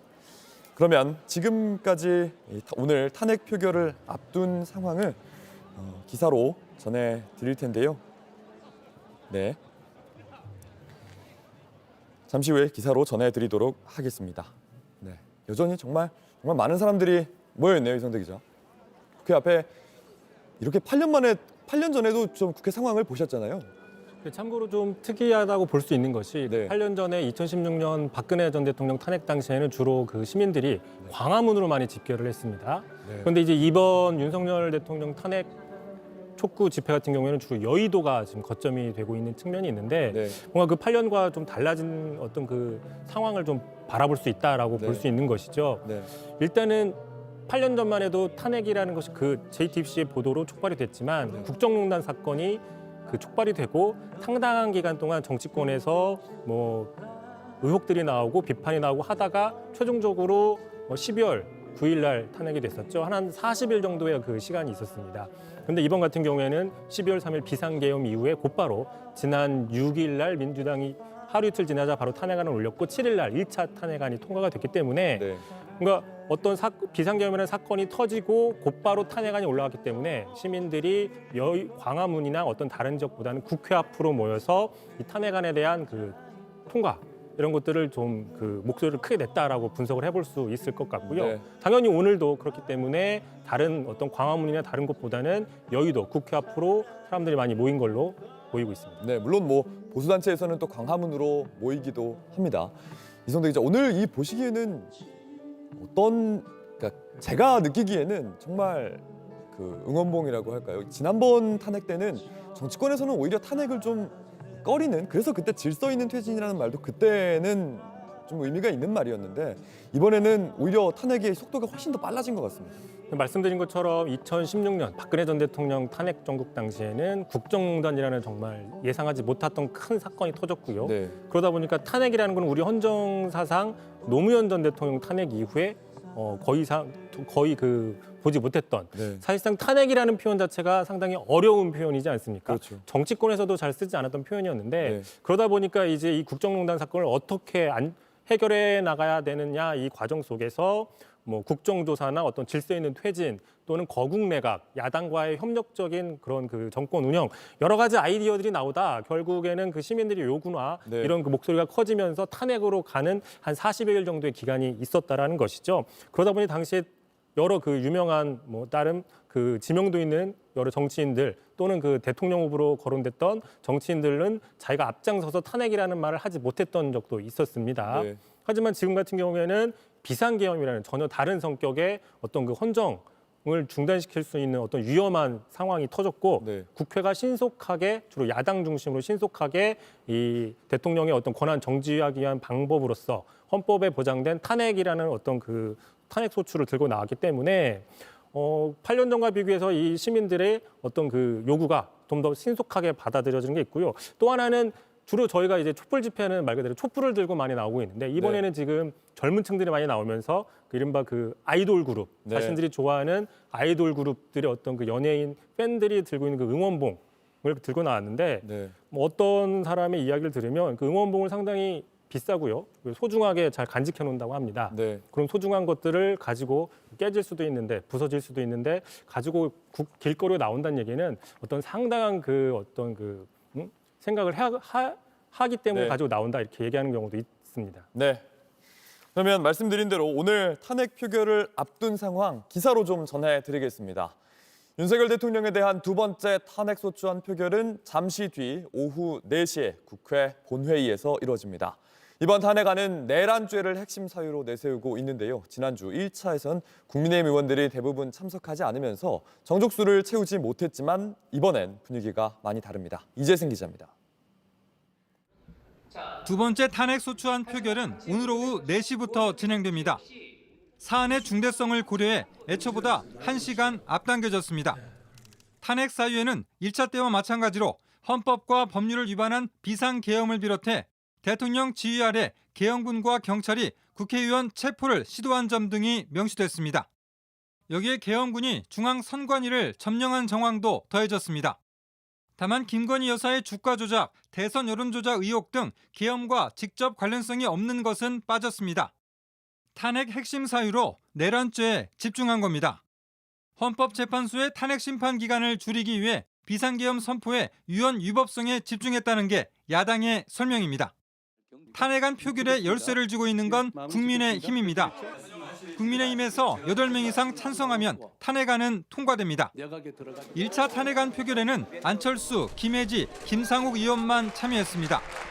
그러나 이번 2차 표결에는 참여를 넘어 찬성 입장을 공개적으로 밝힌 의원만 7명으로 늘었습니다. 안철수, 김혜지, 김상욱, 조경태, 김재섭, 한지아, 진종호 의원입니다. 탄핵안 가결엔 200표가 필요하기 때문에 야당 192명이 전부 찬성한다는 가정하에 가결까지 딱 한 표가 부족한 상황입니다. 다만 찬반 입장을 밝히지는 않았지만 투표에 참여하겠다고 밝힌 의원들이 늘고 있습니다. 여당 안팎에서는 탄핵 방어선을 넘어 8표 이상의 이탈표가 나올 것으로 보고 있습니다. 한동훈 대표 역시 탄핵 찬성을 공개 제안했고 투표가 무기명으로 진행되는 만큼 탄핵안 통과 가능성이 높다는 분석이 나옵니다. JTBC 이재승입니다. 오늘 탄핵안이 가결되면 곧바로 윤 대통령의 권한은 정지됩니다. 이후 헌법재판소에서 대통령 파면 여부를 결정할 탄핵 심판을 진행합니다. 그 사이에 대통령 권한 대행을 국무총리가 맡게 되는데 현재 한덕수 총리 역시 내란 혐의로 경찰에 고발돼 있어서 혼란이 불가피해 보입니다. 조민준 기자입니다. 탄핵안이 가결되면 수시간 안에 윤 대통령의 권한은 정지됩니다. 국회법에 따르면 국회에서 가결된 소추 의결서 등본이 소추 대상자인 대통령에게 전달되는 순간부터입니다. 이후 권한 대행이 시작됩니다. 2004년 노무현 전 대통령 탄핵 당시엔 국회 가결 약 5시간 만에, 박근혜 전 대통령 탄핵된 약 3시간 만에 권한이 정지됐습니다. 권한 대행은 한 총리가 맡게 될 것이 유력합니다. 하지만 한 총리도 내란 혐의로 경찰에 고발돼 있어 수사를 받게 되거나 탄핵을 받으면 다음 순번인 경제부총리가 맡게 됩니다. 이후 소추안은 헌재로 넘어갑니다. 국회 법사위원장이 탄핵소추 의결서를 제출하면 국회 측과 대통령 측 법률대리인이 법정 공방을 벌이게 됩니다. 180일 안에 헌법재판관 6인 이상이 찬성하면 대통령에게 파면 선고가 내려집니다. 현재 헌재 재판관 6명 중 문재인 정부 때 임명된 문영배, 이미선 재판관은 진보, 윤석열 정부 들어 임명된 김영두, 정정미, 정영식, 김복형 재판관은 중도 보수로 분류됩니다. 탄핵이 확정되면 대통령을 다시 뽑아야 합니다. 법률상으로 탄핵 확정 60일 이내에 대선을 치러야 합니다. 이렇게 되면 내년 상반기 중에 대선을 치르게 될 수도 있습니다. 박근혜 전 대통령 탄핵 시에는 91일 만에 헌재 선고가, 이후 60일 만에 대선이 치러졌습니다. JTBC 조민주입니다. 네, 탄핵안 가결 가능성이 높아지면서 조기 대선에 대한 관심도 커지고 있습니다. 차기 대권 후보론 한동훈 국민의힘 대표와 이재명 더불어민주당 대표가 유력한 상황입니다. 그런데 두 사람 모두 극복해야 할 난관이 많습니다. 윤정식 기자입니다. 한동훈 대표의 가장 큰 숙제는 당내 갈등 봉합입니다. 국민의힘은 2차 탄핵안 표결을 기점으로 분열을 거듭하고 있습니다. 탄핵안 찬성 입장인 친한동훈계보다 반대를 외치는 의원들이 절대적으로 많습니다. 반대파가 친윤 핵심인 권성동 신임 원내대표를 구심점으로 뭉치고 있어 한 대표로선 다시 당내 주도권 경쟁을 치러야 합니다. 당장 친윤계 의원들은 2년 전 이준석 대표 때처럼 비대위 체제 전환을 통해 한 대표를 끌어내리는 방법까지 검토하고 있습니다. 여기에 비상계엄 선포 당시 여당 대표였다는 책임론도 극복해야 할 과제입니다. 반면 이재명 대표 상황은 상대적으로 유리해 보입니다. 이재명 지도부의 주축으로 활동해온 박찬대 원내대표와 김민석 수석 최고위원은 계엄 정국을 거치며 실세로 입지를 굳히고 있기 때문입니다. 이 대표는 딱히 당내 경쟁 상대를 찾기조차 어렵습니다. 다만 사법 리스크는 여전히 변수로 남아 있습니다. 이 대표는 지난달 위증교사 혐의는 무죄를 선고받았지만 공직선거법 위반 혐의는 1심에서 당선 무효형 징역형을 선고받았습니다. 이후 재판 결과가 뒤집히거나 최종심 전에 대선이 치러져야 후보로 나설 수 있는 상황입니다. 지난 2016년 박근혜 전 대통령은 탄핵부터 조기 대선까지 151일이 걸렸습니다. 더불어민주당 입장에선 이 대표의 공직선거법 최종 선고 전 조기 대선이 치러지면 최선의 시나리오입니다. 하지만 절차가 지연될 경우 이 대표의 당내 뚜렷한 후보가 없어 난감한 상황이 펼쳐질 수도 있습니다. JTBC 윤정식입니다. 네, 2차 탄핵안 표결이 진행되는 동안 국회와 광화문에는 대통령 퇴진을 외치는 시민이 모일 예정입니다. 추운 날씨지만 주최 측은 200만 명이 모일 걸로 예상하고 있습니다. 보수단체에서도 광화문에서 맞불 집회를 열기로 했습니다. 이한주 기자입니다. 국회 앞이 형형색색 응원봉으로 물들었습니다. 거리를 가득 메운 시민들은 탄핵안 통과와 대통령 퇴진을 촉구하는 목소리를 높입니다. 참가하는 시민들은 하루가 다르게 늘고 있습니다. 체감 온도는 영하를 밑돌지만 탄핵을 염원하는 열기를 막진 못합니다. 마음을 갖다가 여기에 집중하고 있습니다. 탄핵될 수 있도록 사적인 의무를 갖다 느꼈습니다. 그래서 부부가 같이 나왔습니다. 무조건 탄핵돼야죠. 저 8일, 7일 전부터 계속 왔거든요. 계속 나와야죠. 될 때까지, 그날까지 저는 계속 나올 예정입니다. 2차 탄핵안을 표결하는 오늘은 더 많은 시민이 모입니다. 국회 본회의는 오후 4시지만 의사당 앞은 오후 1시 반부터 집회가 예고됐습니다. 민주노총과 시민단체 등도 여의도와 광화문 일대에서 개별 집회를 열 예정입니다.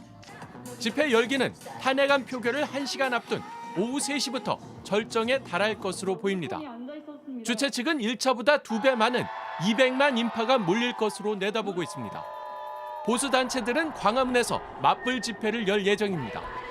전광훈 목사 등이 주도하는 대한민국 바로세우기 국민운동본부는 오후 2시부터 광화문 동합연세점 앞에서 수만 명 규모 집회를 연다고 신고했습니다. 경찰은 집회 장소 일대에 온종일 정체가 예상되는 만큼 대중교통을 이용할 것을 당부했습니다. 서울시는 경찰 소방과 협력해 안전관리를 강화하고 지하철을 추가 운행할 계획입니다. JTBC 이한주입니다. 네, 지금 시간은 12시 49분인데요. 이제 탄핵안 표결까지 3시간 10분 40초, 39초 이렇게 남았습니다. 이성대 기자, 여당에서는 탄핵 관련해서 계속해서 좀 여러 의견들이 쏟아지고 있는 중인 것 같습니다. 일단 그 의원총회가 지금도 계속 진행이 되고 있고요. 비공개로 진행이 되고 있는데 이제 중간중간 나오는 의원들의 이야기에 따르면 이야기가 빨리 끝나지는 않을 것 같다라는 얘기고요. 전해드린 것처럼 일단 오늘 표결에는 좀 들어가자라는 쪽으로는 의견이 좀 더 많이 모아지고 있다고 합니다. 다만 이제 찬성과 반대를 놓고 상당히 많은 이야기들이 오고 가고 있다고 하는데 이미 공개적으로 나는 탄핵을 반대한다라고 밝힌 사람이 있죠. 윤상현 의원 같은 경우에는 여전히 이 대통령의 통치행위는 사법심사 대상 자체가 되지 않는다라는 입장을 계속 유지하고 있습니다. 앞서 대통령이 4차 담화 같은 경우에 이 통치행위라고 규정을 했었죠. 본인 스스로가 그와 같은 논리의 궤를 가하고 있고요. 또 하나 그동안 별다른 입장을 국개적으로 내지 않던 나경원 의원 같은 경우에도 이런 입장을 냈습니다. 국회법 130조에 따르면 탄핵 소추를 발의할 경우 법사위에 회부하여 조사할 수 있다. 물론 강행 규정은 아닙니다. 자, 그럼에도 하물며 이렇게 하는데 대통령에 대한 탄핵 소추를 너무 급하게 하는 것은 뭔가 절차를 무시하고 하는 것이다라는 식의 입장을 냈습니다. 1시간 전에 올린 페이스북입니다. 변호사님, 혹시 이 내용, 그러니까 나경원 의원은 국회법 130조에 따르면 탄핵 소추 발의 시 법사위에 회부하여 조사할 수 있게 하고 있다. 물론 강행 규정은 아니라고 얘기를 하고 있습니다만 국회 조사도 없이 탄핵 소추안을 의결해도 되냐, 이런 취지인 것 같습니다. 어떻게 보십니까? 국회법에는 탄핵소추 발의가 됐을 때 본회의 보고된 후에 의장이 법제사법위원회에 조사를 하도록 할 수는 있습니다. 다만 그 130조 제2항에 따르면 국회 본회의가 그 법제사법위원회에 조사를 하지 않는 것으로 의결하는 경우에는 바로 보고가 되고 24시간 후 72시간 내에 의결 탄핵에 대한 결의를 하도록 되어 있습니다. 다른 탄핵 대상과 달리 대통령을 탄핵하는 경우에는 이 법사위에서 이 조사하는 과정에서 국정의 어떤 난맥상, 혼란, 정치적 대립 갈등, 그다음에 국민들 간의 어떤 여론 분열이 굉장히 심각하게 진행될 여지가 있고요. 사실상 법사위가 조사를 한다고 하더라도 대통령의 탄핵 사유에 대한 조사가 잘 이루어진다고 볼 수는 없습니다.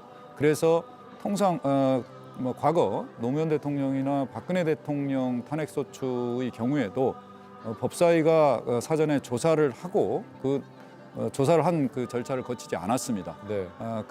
그것에 비춰서 이번에도 대통령에 대한 탄핵 소추안이 보고가 된 후에 법사위에서 별도로 조사를 하는 것은 적절치도 않고 실효성도 없다고 이렇게 보아서 국회 스스로 법사위 조사 의결 절차를 거치지 않기로 의결했기 때문에 지금 본회의에서 바로 지금 탄핵 가결 여부를 이제 결정을 할 수 있게 이게 된 건데요. 네. 나경원 의원의 그런 뭐 주장은 뭐 일리는 있다고 할 수 있지만 네. 현실적으로 대통령에 대한 탄핵 사유에 대한 조사를 법사위에서 과연 할 수 있겠느냐, 현실적으로 불가능하고 그 과정에서 어떤 국론의 분열이라든가 불필요한 어떤 갈등과 대립이 양산됐을 경우 네. 상당히 그 국가적으로는 좀 위험한 혼란 상황이 있을 수 있기 때문에 네. 어느 나라든 대통령의 탄핵 소추가 발의되거나 탄핵 절차에 있어서는 국회가 가지고 있는 안건을 갖고 국회에서 아니면 뭐 하원에서 표결로 결정을 하지 어떤 조사 과정을 거치는 경우는 상당히 드물다. 네. 그런 점에서 그 주장은 좀 최소한 대통령 탄핵에는 좀 맞지 않는다라고 판단이 됩니다. 네, 나경원 의원이 이제 1시간 정도 전에 페이스북에 국회법 130조에 따르면 탄핵소추 발의 시 법사위에 회부하여 조사할 수 있다. 강행 규정은 아니다. 국회 조사도 없이 탄핵소추안을 의결하는 게 민주주의냐 이렇게 얘기를 했는데 변호사님 말씀대로면 대통령 탄핵에는 맞지 않는 내용이고 또 국회 본회의가 그러지 않도록 의결할 수 있다.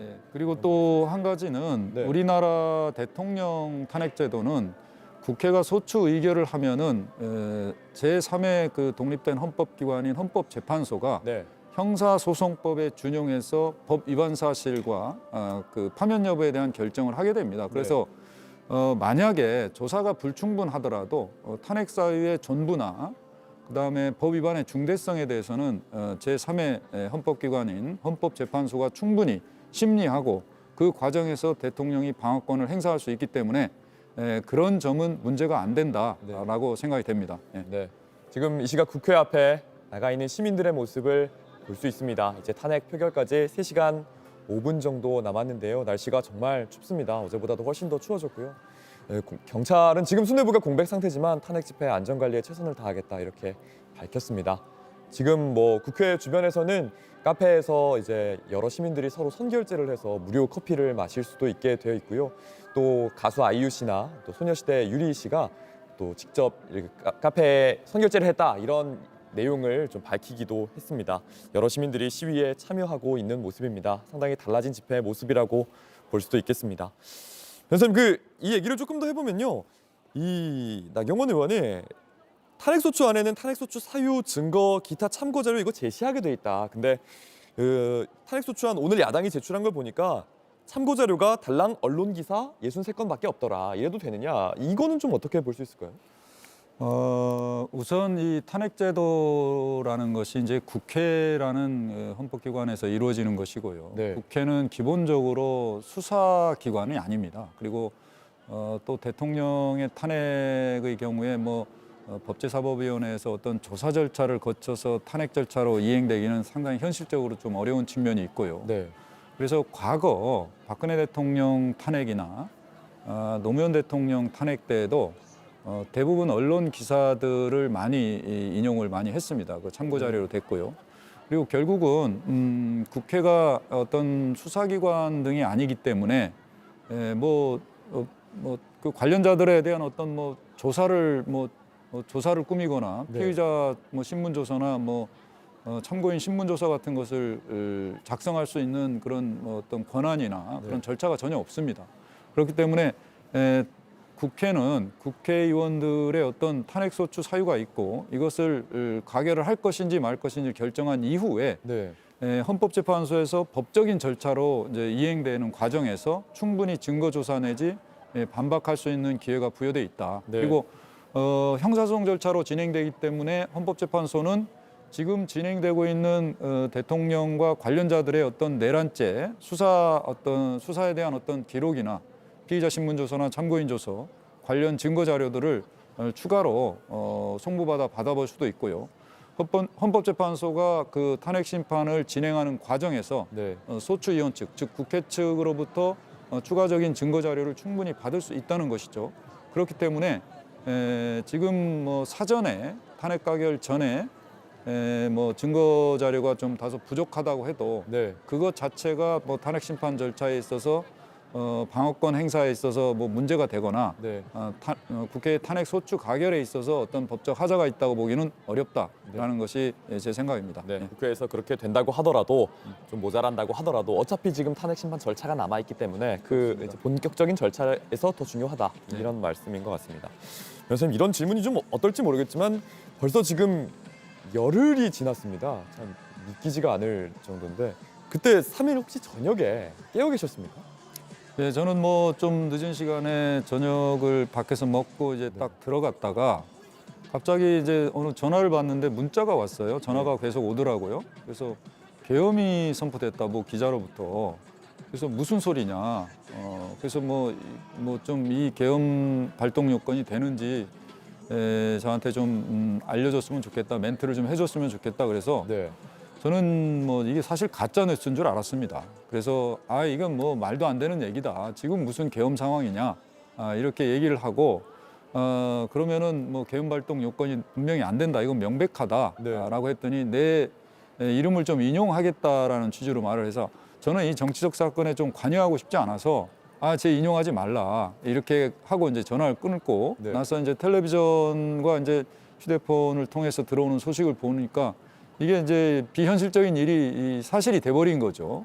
그래서 저도 모르게 이제 각종 언론에 나와서 뭐 제가 아는 범위 내에서 이게 헌법상의 계엄 발동 요건이 안 되고 이건 위헌적인 계엄이다라는 취지의 어떤 뭐 인터뷰를 하고 한 뭐 생각을 말씀드린 적은 있습니다. 그래서 사실상 뭐 저뿐만이 아니라 그 시간 깨어 있었던 국민들이나 뭐 아마 다음 날 일어나서 좀 아셨던 국민들이 너무나 놀랐고 정말 충격적인 어떤 대통령의 계엄 선포에 대해서 처음에는 어떤 충격으로 다가왔고 그 다음에 어떤 비통함과 참담함을 겪지 않았나 싶습니다. 이 우리나라 민주주의가 정말 피와 눈물로 지켜온 거 아니겠습니까? 그리고 이번 계엄 해제 요구 과정에서 어떤 시민들이 보여준 어떤 용기, 국회의원들의 어떤 신속한 대응, 정말 존경해 마지 않고요.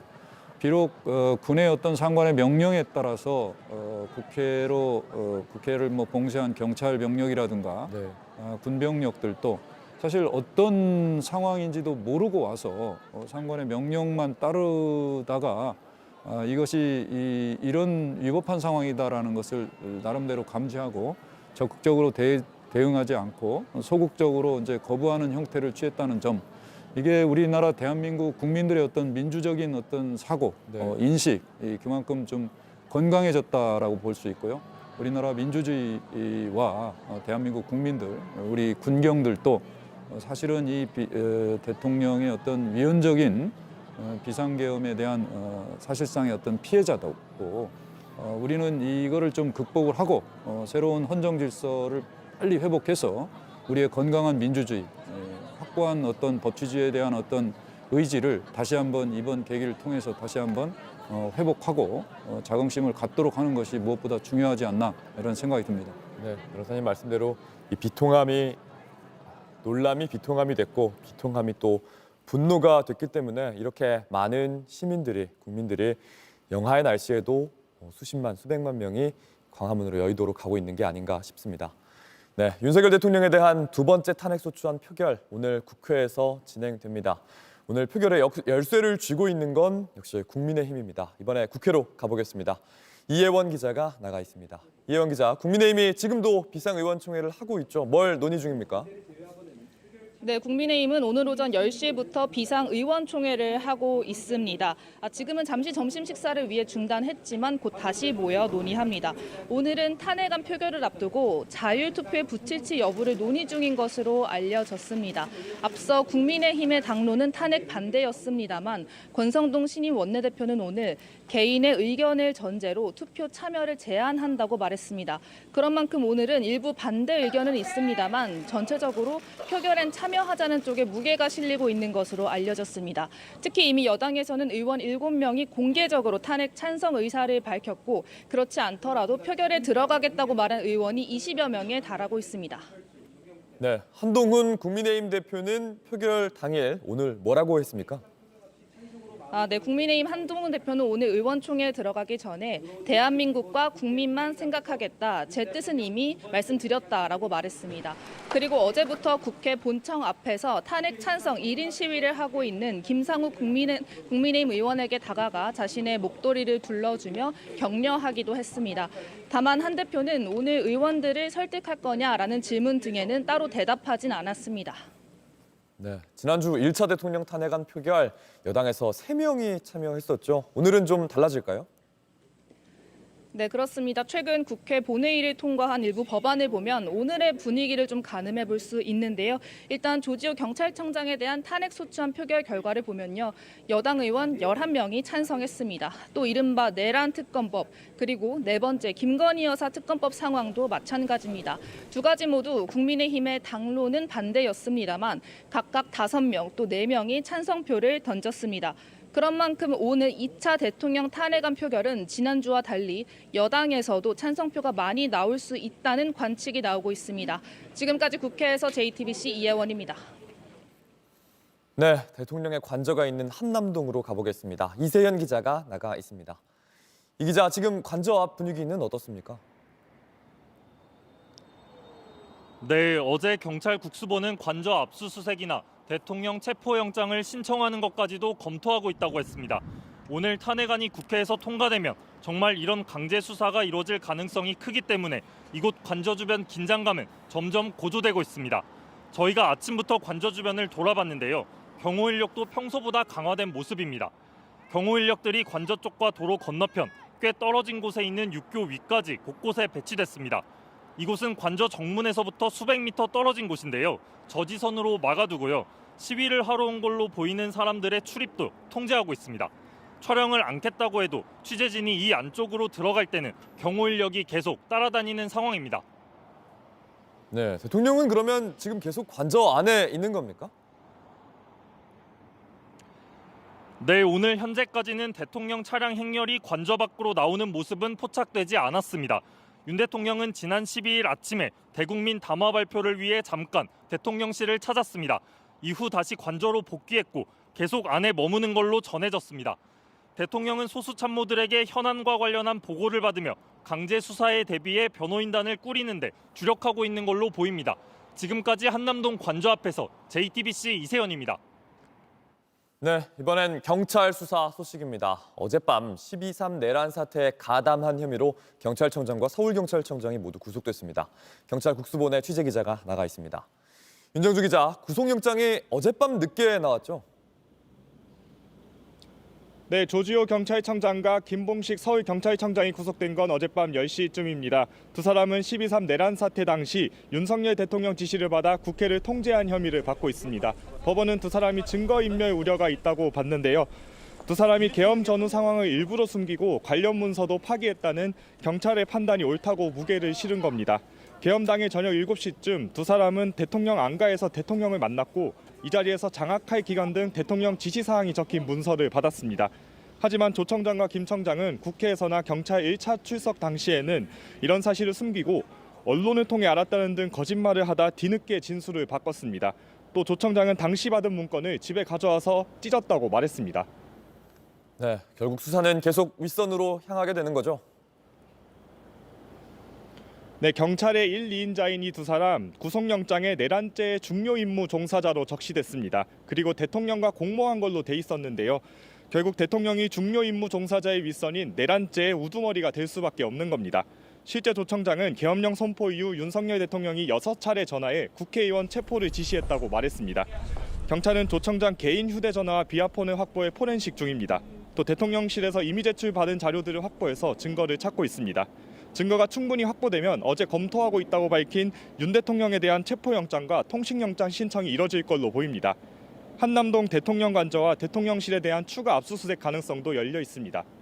지금까지 경찰청 국가수사본부에서 JTBC 윤정주입니다. 네, 오늘 오후 4시에 탄핵 소추안 표결을 앞두고 있습니다. 이성대 기자, 이 여당에서는 계속해서 이제 좀 탄핵 반대 당론이 계속 나오고 있고 윤상현 의원 같은 경우에는 절대 민주당의 정권을 헌납할 수 없다 이런 얘기까지 하고 있는데요. 왜 이렇게 좀 반대하는 걸까요?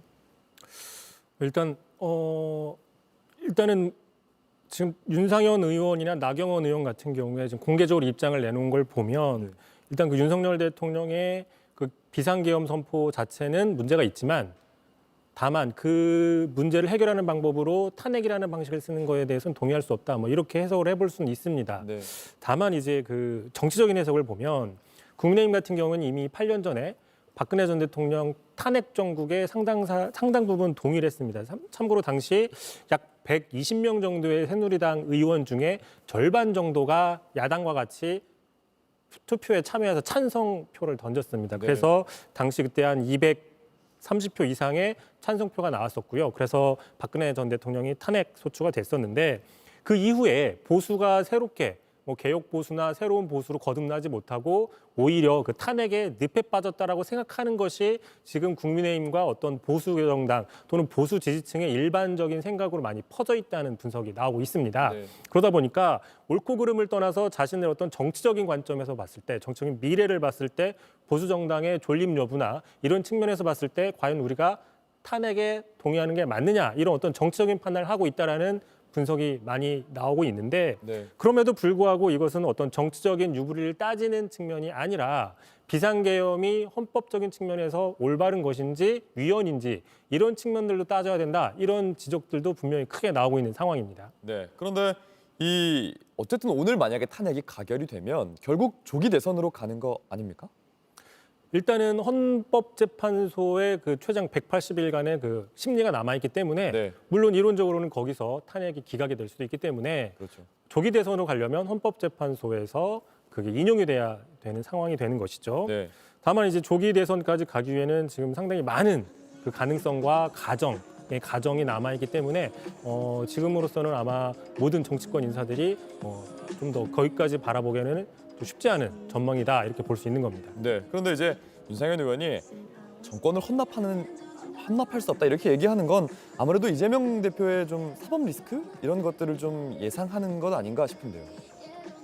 어쨌든 간에 정치는 여야가 있고 상대방이 정권을 잡지 못하게 하는 것. 우리 정당이 정권을 잡는 것이 정당의 기본적인 목적이기 때문에 네. 국민의힘의 어떤 의원들 또는 이제 정권을 잡고 있는 친윤계 의원들이 지금 탄핵을 해버리면 야당의 정권을 헌납한다라고 얘기를 할 수는 있는 겁니다.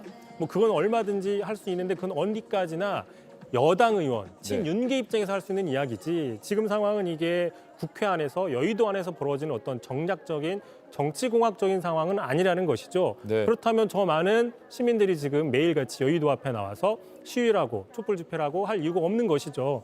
이 이야기는 지금 이 윤석열 대통령이 12.3 이른바 비상계엄 사태는 내란이라고 이야기하는 측면들 많이 있지 않습니까? 네. 그동안 우리가 겪어보지 못했던 군사정부 이후에 겪어보지 못했던 일이 지금 이 시기에 벌어졌다는 것 모든 국민들이 대부분 놀랐다는 것이고 심지어 국민의힘도 비상계엄 사태는 잘못된 측면이 있다라고 지금 대부분 다 인정하고 있습니다. 네. 그럼 이 부분에 대해서 먼저 논의가 진행이 돼야 되는 것이지 그 뒤에 있을 그 가능성의 영역 야당이 정권을 잡을 수도 있다 만다 이런 측면을 두려워해서 지금 앞서서 해야 될 측면에 대해서 판단을 하는 것. 다시 얘기해서 네. 추후에 있어야 될 그걸 가지고 선결 조건으로 삼는 것은 좀 앞뒤가 맞지 않는 측면이 있다. 이런 지적이 나올 수 있는 겁니다.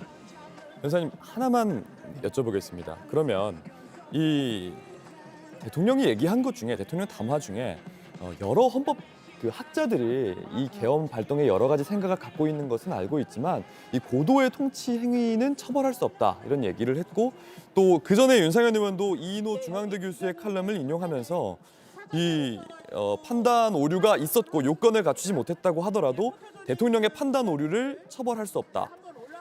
헌법재판소가 계엄 발동을 위헌이라고 보더라도 권한의 행위자를 처벌하지는 않는다. 이런 논리를 좀 폈던 게 있습니다. 이건 어떻게 생각하십니까? 우선 과거 대통령의 어떤 고도의 외교나 국방과 관련한 고도의 정치적 판단에 따른 행위를 통치 행위로 봐서 사법심사를 좀 자제해야 된다. 네. 그런 이론이 지금 있었고요.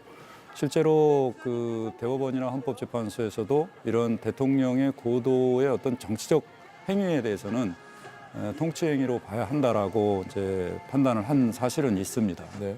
그렇지만 대법원이나 헌법재판소도 어떤 대통령의 어떤 고도의 정치적 판단인 행위라 하더라도 그것이 국민의 기본권을 침해하는 것이고 그것이 범죄를 구성한다면은 당연히 사법심사의 대상이 돼야 된다. 그리고 또 하나는 우리 지금 민주헌법 체계 하에서는 모든 국가기관, 모든 국가의 공권력은 우리 헌법의 구속을 벗어날 수는 없습니다. 헌법의 틀 안에서만 국가기관의 행위가 이루어져야 되는 것이고요. 그런 점에서 사법심사의 대상에서 완전히 배제되는 그런 대통령의 어떤 통치 행위는 존재할 수 없다라는 거고, 특히 이번 대통령의 계엄 선포 행위와 관련해서는 대통령이나 대통령의 어떤 주장을 답습하는 사람들의 주장은 맞지 않다. 왜냐하면요, 우리 이번 비상계엄은 헌법에 그 발동 요건이 명확하게 규정되어 있습니다. 즉 전시사변, 기타 이에 준하는 국가 비상사태가 반드시 발발을 했어야만 됩니다. 이 비상계엄이라는 것은 그런 전시 상태가 발발했을 때 사후적으로 그거를 안녕 질서를 유지하고 헌정 질서를 유지하기 위해서만 발동할 수 있는 필요 최소한이라는 거고요. 그 다음에 반드시 병력을 동원해야만 될 필요가 있는 경우여야 되거든요. 이 두 가지 요건이 충족이 되어야만 비상계엄 선포권이 대통령에게 부여되는 것이란 거죠. 그런데 이런 헌법상의 요건이 명백하게 있는 비상계엄 요건을 충족하지 않은 상태에서 대통령이 계엄을 선포했다는 것은 바로 헌법 위반이 될 뿐만 아니라 통치행위로서 사법심사의 대상이 안 된다고 볼 수 없다. 그리고 실제 이번 비상계엄 선포로 인해서 윤 대통령이 시도하려고 했던 것, 목적하려고 했던 것이 군을 동원해서 국회를 봉쇄하고 점거하고 국회의원들을 체포 감금하고 사실상 헌법기관인 국회를 폐쇄하려고 했던 것이거든요. 결국 헌법기관을 어떤 권한 행사를 정지시키기로 했다는 것, 이 자체가 사실상 내란입니다. 실질적으로 지금 수사기관에서도 대통령을 내란죄 우두머리로 정조준하고 수사가 진행되고 있지 않습니까? 그런 점에 봐서 이 내란을 대통령의 고도의 정치적 행위로 봐서 통치행위로서 사법심사의 대상이 안 된다고 주장하는 것은 제 개인적인 생각으로는 사실상 궤변이다. 그리고 또 하나, 우리 헌법은 대통령은 재직 중 내란죄, 외환죄 외에는 형사상 소추되지 아니한다고 해서 불소추 특권을 부여하고 있거든요. 대통령의 재직 중 대통령의 어떤 헌법상 권한이 막중하기 때문에 대통령이 직무집행에 있어서 어떠한 지장을 받아서는 안 된다는 의미에서 재직 중에는 어떠한 형사소추나 수사재판을 받을 수 없다는 겁니다. 그럼에도 불구하고 내란죄를 예외로 두고 있지 않습니까? 그렇기 때문에 대통령도 재직 중 내란죄를 범한 경우에는 반드시 수사가 진행되고 처벌을 받을 수 있다는 것을 이미 헌법이 예정하고 있다는 겁니다.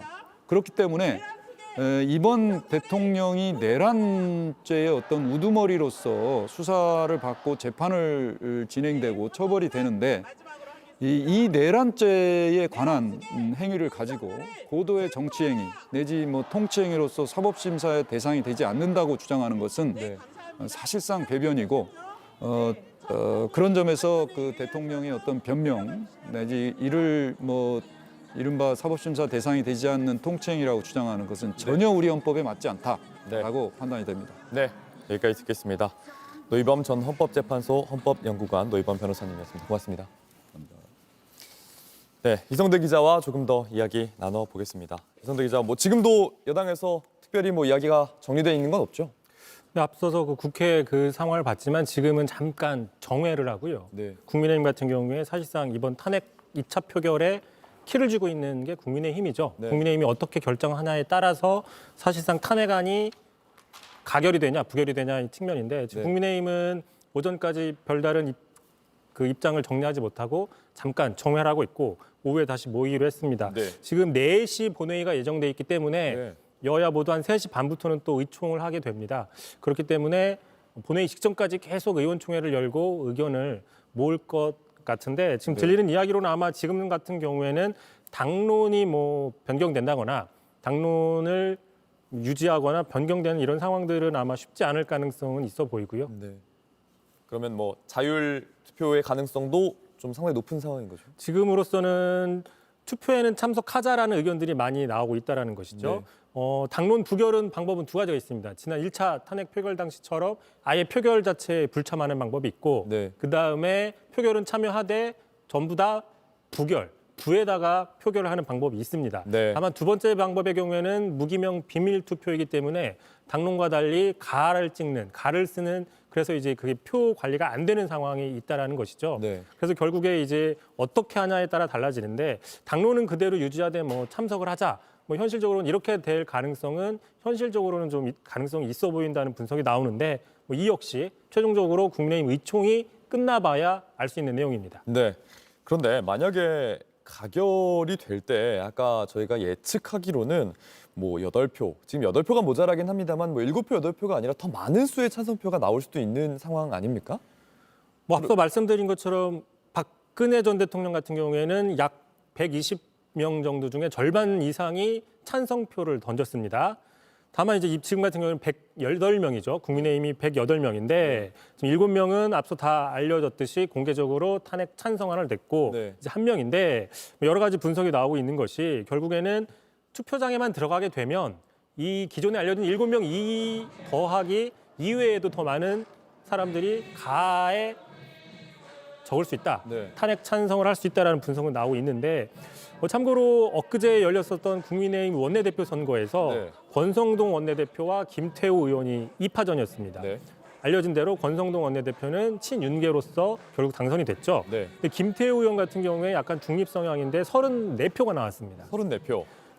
아주 쉽게 계산을 해보면 권성동 원내대표 친윤계가 국민의힘을 지도부를 이어가게 많은 거에 반대하는 게 34명 정도 있다는 것입니다. 물론 이 모든 사람들이 다 반대를 하면 30표 이상의 찬성이 더 추가가 된다고 볼 수 있는 것이죠. 그러니까 최대 30명이라고 볼 수 있다는 분석이 나오는 이유가 바로 이런 이유 때문입니다. 근데 그렇게 되면 30표가 넘게 나오면 당의 의견이 좀 많이 갈라져 있는 여러 갈래가 돼 있는 상황인데 뭐 당이 분열하거나 뭐 이럴 가능성은 없습니까? 그래서 이제 탄핵 표결 이후에 이제 결국에는 이제 국민의힘이 분열이 되지 않더라도 상당한 그 내부 갈등, 내용이 있는 것이냐라고 볼 수밖에 없는 것인데 어느 정도 어떤 내부 갈등이 이어질 거라는 전망은 뭐 대부분 다 일치합니다. 다만 지난 2016년 박근혜 전 대통령 탄핵 때 배웠던 그 보수 정당의 교훈이 있습니다. 분열했을 때 결국에는 뭐 본인들 입장에서 정권을 뺏겼다라는 것이죠. 그래서 지금 권성동 원내대표도 절대 분열만은 안 된다라는 입장이고요. 이미 오전에 어떤 보도에 나왔죠. 친윤계로 알려진 인유한 최고위원이 이번에 사퇴를 하기 위해서 결국에 본인이 사퇴하면은 지금 한동훈 대표 체제에 뭔가 그 위기를 심을 수 있는 것입니다. 본인이 사퇴함으로써 이 의사를 권성동 원내대표가 만류했다. 이런 보도가 있었습니다. 그러니까 친윤계 최고위원이 사퇴함으로써 한동훈 대표 체제에 타격을 주려고 하는 이런 시도를 권성동 원내대표가 막았다라는 것이죠. 그러니까 지금으로서는 친윤, 친한 뭐 이런 어떤 내부 갈등이 아니라 분열하면 공멸한다 뭐 이런 지금 이야기들을 권성동 원내대표 하고 있기 때문에 탄핵안 가결 이후에 국민의힘의 내부 상황은 어떻게 될지는 좀 더 지켜봐야 되지만 뭐 분열이 될지 분단까지 치달을지는 좀 더 봐야 될 측면이 있는 겁니다. 네, 그렇군요. 지금 대통령실의 입장은 탄핵을 좀 기다리고 있는 상황일 것 같은데요. 탄핵 표결을 기다리고 있는 상황일 것 같은데요. 왜 그러니까 하야보다 탄핵이 낫다 이런 입장, 대통령실 입장은 왜 그런 생각을 하고 있는 겁니까? 일단은 지금 정치권에서 나오는 분석 같은 경우에는 본인 대통령 스스로가 이번 12.3 비상계엄 내란 사태에 대한 어떤 그 문제가 없다라는 측면인 것이죠. 이렇게 비상계엄을 한 이유가 바로 그 야당 때문이다. 야당에 경고하기 위해서다. 또는 야당이 종북 세력과 연계해서 윤석열 정부를 상당히 어렵게 만들고 있다. 이런 측면들을 본인이 밝혔기 때문에 지금으로서도 윤석열 대통령 입장으로서는 문제가 없다라는 입장을 견지하고 있는 것이죠. 그렇기 때문에 탄핵이 되든 그러니까 하야할 생각은 없다고 이미 밝혔지 않습니까? 탄핵이 되더라도 그 뒤에 절차가 헌법재판소의 심리 절차가 남아있기 때문에 얼마든지 법적으로 좀 하나하나 따져보겠다라는 입장으로 해석이 되는 겁니다. 저희가 변호사님과는 이 탄핵 관련해서 헌법재판소의 구성 관련된 얘기를 했는데 이 헌법재판관의 성향도 좀 대통령실에 믿는 부분이 있다, 이런 언론 보도도 있지 않았습니까? 지금 6명인데 좀 보수적인 재판관이 많은 데다가 또 한 명은 윤석열 대통령이 직접 임명한 재판관이기도 하죠.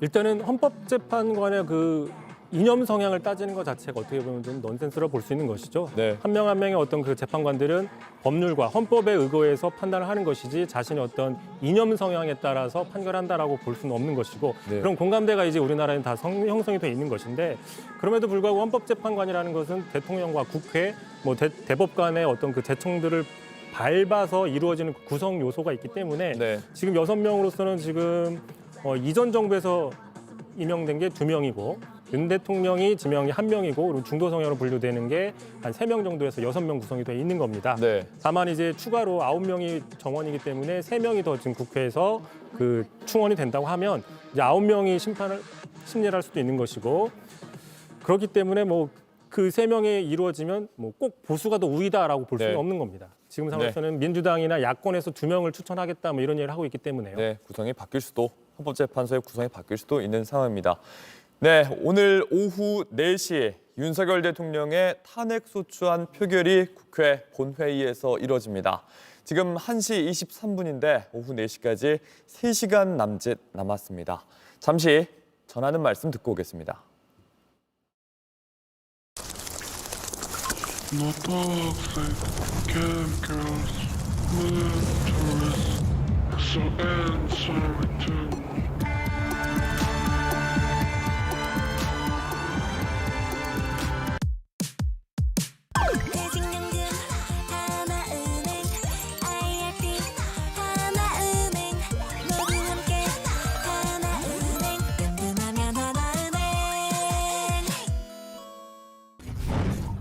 전선이 또 아리를 들었군요. 소화기는 둥지를 이탈했.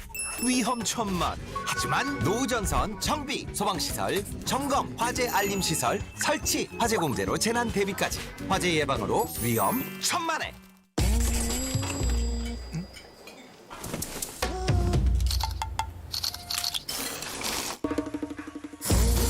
향만 풍기는 오징어랑은 게임이 안 되지. 더미식 오징어라면. 네, 어느 시에서 시민들은 풀로 비유됩니다. 풀은 비를 몰아오는 동풍에 눕고 울고 바람보다 더 빨리 눕습니다. 하지만 더 빨리 운 뒤에 바람보다 먼저 일어나고 바람보다 먼저 웃습니다. 개엄 그날부터 지금까지 국회 앞에는 시민들이 계속해서 모여 있습니다. 어느 때보다 매서웠던 바람 한가운데서 촛불을 든 시민의 뜻을 국회가 들을 때입니다. 오늘 윤석열 대통령 탄핵안 표결을 앞두고 계속해서 JTBC 뉴스에서 소식 전해드리겠습니다. JTBC 뉴스 특보를 마칩니다. 시청해주셔서 감사합니다.